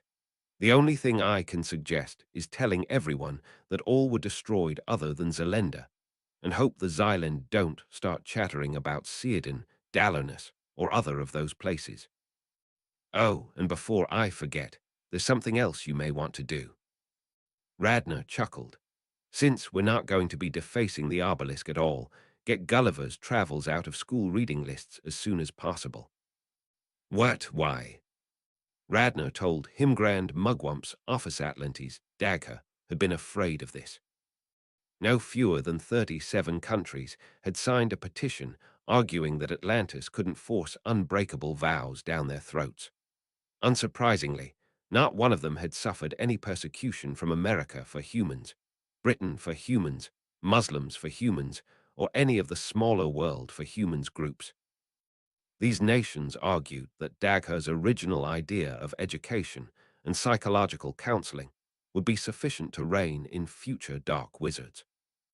Furthermore, since the vast majority of wizards were good, all that the vows would manage to accomplish would be a reminder that Atlantis could control their lives and make them extremely sick if they didn't follow the Grand Mugwump's request. How long would it be until someone forced the world to follow an unbreakable vow that they had to give 50% of their money to Atlantis? What would happen if someone started asking Muggles to take unbreakable vows or use them to try for a power grab? What happened if someone killed himself by experimenting with the wrong type of vow or adopting vows that contradicted each other? Dagger had tried to explain that as an Aes Sedai, he had sworn to do the right thing and run the wizarding community fairly and impartially. That wasn't enough, however. Detractors promptly reminded him that the idea of policing the wizards with vows came from a Muggle, and b, a fantasy story which bore little resemblance to real life and depicted an inaccurate account of how magic worked. He couldn't understand what the problem was. The only two mandatory vows were to follow the laws of the land and not to use magic as a weapon other than in self-defense, the first and third vows. He had never heard of any wizard who wasn't dark using dark magic. As far as following the laws of the land. Suddenly, it occurred to him what could have happened. Many of the nations who were complaining about the mandatory vows had histories of corruption in their ministries. Dagger suspected that many of these ministers may have risen to the top via nepotism, bribery, and so forth. Muggles tended to overlook the fact that these ministers were politicians as well as wizards. If they were forced to follow the laws of the land, they wouldn't be able to maintain their positions. He called upon his staff to organize another press conference. He planned to tell everyone that the first and third vows would be optional, and that those who had taken the first and third vows would be given the rank novice. In return, however, the Grand Mugwump had the authority to oversee what was going on in the nations where fewer than 80% of the wizards refused to take the first and third vows, or where the Minister of Magic or one of his immediate deputies had not sworn them. He had introduced the second condition, because a minister's obvious defense against the 80% criterion would be to force all of the civilians to take the oaths, leaving them at the mercy of a corrupt government. He didn't want Atlantis to get too involved, as it would be setting a very dangerous precedent, and it could be possibly playing into his opponent's hands. However, he was concerned that officials would be reluctant to take the third vow only if they had something to hide. He was going to explain that all he was going to do was to deal with corruption in governments, and that people could tell he was telling the truth because he was an Aes Sedai. Regardless of what happens, he would stop abuse of power in the ministries of magic, either by forcing them to take the third vow or by investigating them. He hoped this would work. If everything went as planned, he'd make the ministries of magic run more smoothly and fairly. On the other hand, if they didn't go as planned, he could find himself out of a job or worse. Someone could assassinate him and put someone who did not endorse the Aes Sedai concept in his place. Worse still, the opponents could form their own council of wizards and break off from Atlantis completely. Such a thing had not happened for centuries, ever since that Liechtenstein debacle. He knew what had happened back then, and he prayed that it wouldn't happen again. Had it not been for the statute of secrecy, the Liechtenstein situation could have gotten to DEFCON 4, something quite difficult with 13th century technology, unless it was augmented by magic. Something like that was exactly what the world did not need right now. Besides, there was another crisis brewing, as the Muggles were slowly finding out about the hidden nations. He had just increased the alert level for Atlantis to DEFCON 3, as Círdan and the United States had suddenly discovered that they were working at cross purposes, and Radner suspected that the Círdani had absconded with several Americans. Furthermore, Zalenda had abruptly told the world that they existed and wanted to turn an American island into a trading post. And to make matters worse, the Merpeople had stuck a world map with all the hidden landmasses exposed on that damn obelisk they'd sent to the United States. They had probably figured that the hidden nations had been exposed anyway when Zalenda had come out, so what was there to lose? Plenty, Dagger thought. Plenty. Thank God Valdemar had been taken care of before all of this had started up eastern Iraq. And Mahmud Singh had always been offended that he hadn't been given the Death Eater tattoo. He had done good work for the Death Eaters, and had been one of the principal agents involved in the aborted terror attack on the bank in Sri Lanka. He had been responsible for framing the Tamil Tigers for the attack once it happened. Of course, that had been before Dilmi reported that Valdemar had called off the attack, and that was that. He had taken his revenge out on the Indian government when Valdemar had been killed. Since he didn't have the dark mark on his arm, he could go anywhere he want. He could even dress up as a Muggle from time to time, though he often found it distasteful. At 1400 Z, on June 20th, he had been in the middle of organizing a crackdown on Indian wizards plotting to overthrow the Death Eaters. Everything had come to a screeching halt, however, when his wife had sent a patroness reporting that her cousin had been killed in a freak accident in northern Kashmir. He had told his boss that a family emergency had cropped up and promised to resume his work within a couple of hours. He had then immediately apparated over to his wife to help her through this difficult time. It had dawned on him about 5 minutes after the apparition that he had forgotten to tell his boss where he'd gone. He considered going back to tell him, but doubted that it would make much of a difference. He didn't want work intruding at a time like this. That decision had saved his life, and that of his wife. They would be 2 of the 7 Death Eaters to survive Judgment Day. An hour later, at 1500 Z, the sky had turned red. Neither he nor his wife had known what it meant, but it hadn't sounded good. He had been about to report back to his boss when rumors had come out of a major crackdown on Death Eaters. He suddenly decided that it would be a very good idea to stay with his wife at a time like this and make sure nothing unusual happened. Half an hour later, it was all over, and now both he and his wife had colleagues to mourn for. He vowed to avenge Valdemar and the Death Eaters. However, he didn't really know how to do that. He figured he still had a price on his head, so it wasn't a good idea to start getting creative until he found a place to set up a new headquarters. Dilmi had been able to build a Death Eater chapter from scratch, so why not him? Singh had been about ready to give up when he discovered that Saddam Hussein was offering asylum and positions in the Ministry of Magic for all Muslim wizards. This had been exactly what he had been looking for. Neither he nor his wife bore the dark mark, so unless someone started throwing unbreakable vows around, which appeared to be very controversial given the eyes said I flap, he'd be able to head over there and set up a new chapter. Allah willing, they would be able to catch the Iraqi government by surprise and take over once the group got powerful enough. First things first, though. He tried to explain to the customs officer that he was in fact a wizard, and he was eventually forced to prove it by demonstrating a few spells. The agent was taken aback for a few moments when they found out he had an Indian name, and he was forced to improvise and say that the vast majority of Indian wizards were not Death Eaters, and that they shouldn't discriminate against all Indians because of a few dark wizards. Much to his amazement, it worked.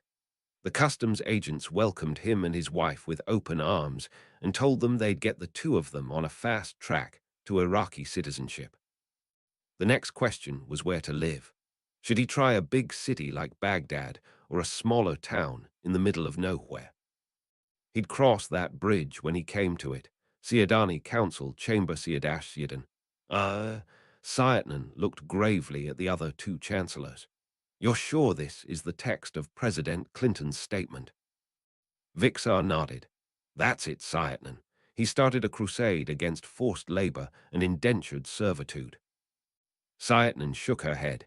This does not look good. Ortilu agreed. No, it does not. Zukwudi's manner, Rakta city state of Rakta Thune Lentes and Jir Zukwudis were in the manor's laboratory, so absorbed in their brainstorming they didn't notice the visitors entering just as usual. The visitors were, though, highly unusual. The eldest himself, accompanied by his aide Senya, Commander Idris, and Elder Ritva Zukwudis. Surprised and embarrassed, they tried to bow and salute at once, quickly settling for the former. At ease, gentlemen, said the eldest. I'm here to say thanks to you. As you've probably heard, your walkers have passed their test with very good results 3 days ago, and as my aide says, the Muggles were quite impressed with them too. As you've assured me they are virtually unable to copy them, I've let them inspect some of those to disperse any fears. Thanks to your invention, it looks like we've made a very good first impression.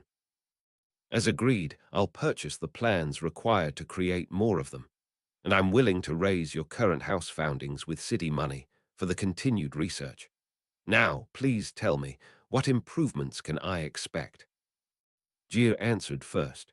Well, for starters, I have plans for an updated upper body exoskeleton.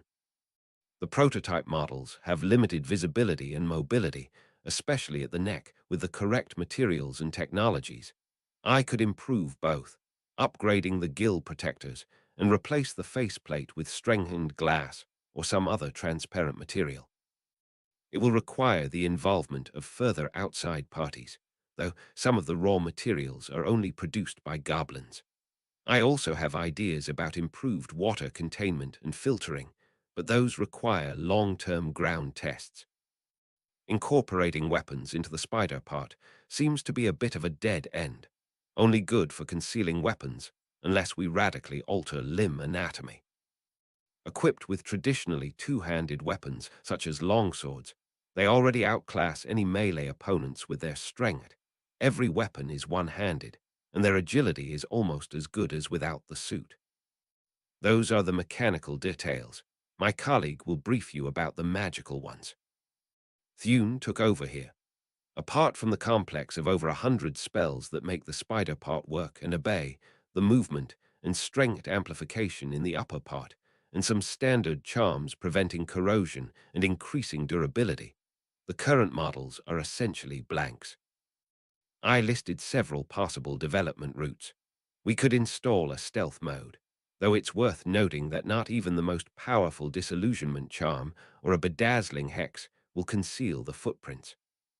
Also, I haven't yet found a way to enable them seeing through friendly stealth, and without that, friendly fire is a very real concern. As far as armors go, I can put some good shield charms on it, but even if they are piled up, it won't stop stronger curses or explosions for long. Finally, I've come up with ways to temporarily alter its mass, making slow falls, high jumps, and even levitation possible. I have to warn you, though, that these will have mechanical control panels, resulting in quite limited maneuvering capacities compared to traditional wizard flight. Both the eldest and the commander were clearly interested. Sounds promising, make it happen. Though for now, everything looks peaceful, we might need these. After all, if you want peace, be ready for war. I'll see to it that you get all the necessary funding for this. Meanwhile, Samana Nestheros's hideout. About a dozen goblins sat near the wall, all bound and gagged.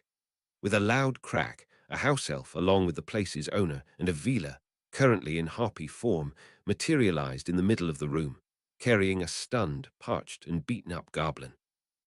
Putting the captive down and beginning the process of searching his clothing and tying him up, Myrtil slowly changed back into her normal shape. This is the last of them, at least alive. I can't believe they were stupid enough not to take any countermeasures against legilimency interrogation. Hey, you speak about supposedly sentient magic users running around with wands homemade by some ham-fisted savant using Vila hair of all things. That's an excellent indicator of stupidity, if there is any. Watch your tongue, Ciudadani. You're speaking about my hair. The girl's face instantly started to become bird-like again in anger. We in Nestor have always used it to make our wands. Samana raised his hand placatingly and stopped his overzealous house elf from defending her master from the filthy enemy with a stern glare. I did not intend to insult you or your people, little fruit. You and your wands complement each other just fine. Using Vila hair is only stupid when the user is not a Vila himself. And besides, those wands would be dangerous to their user and anything within the same building with any other core too. Right, I know, and I respect that you respect me and my culture. I'm just overcome by bloodlust when I see these maggots.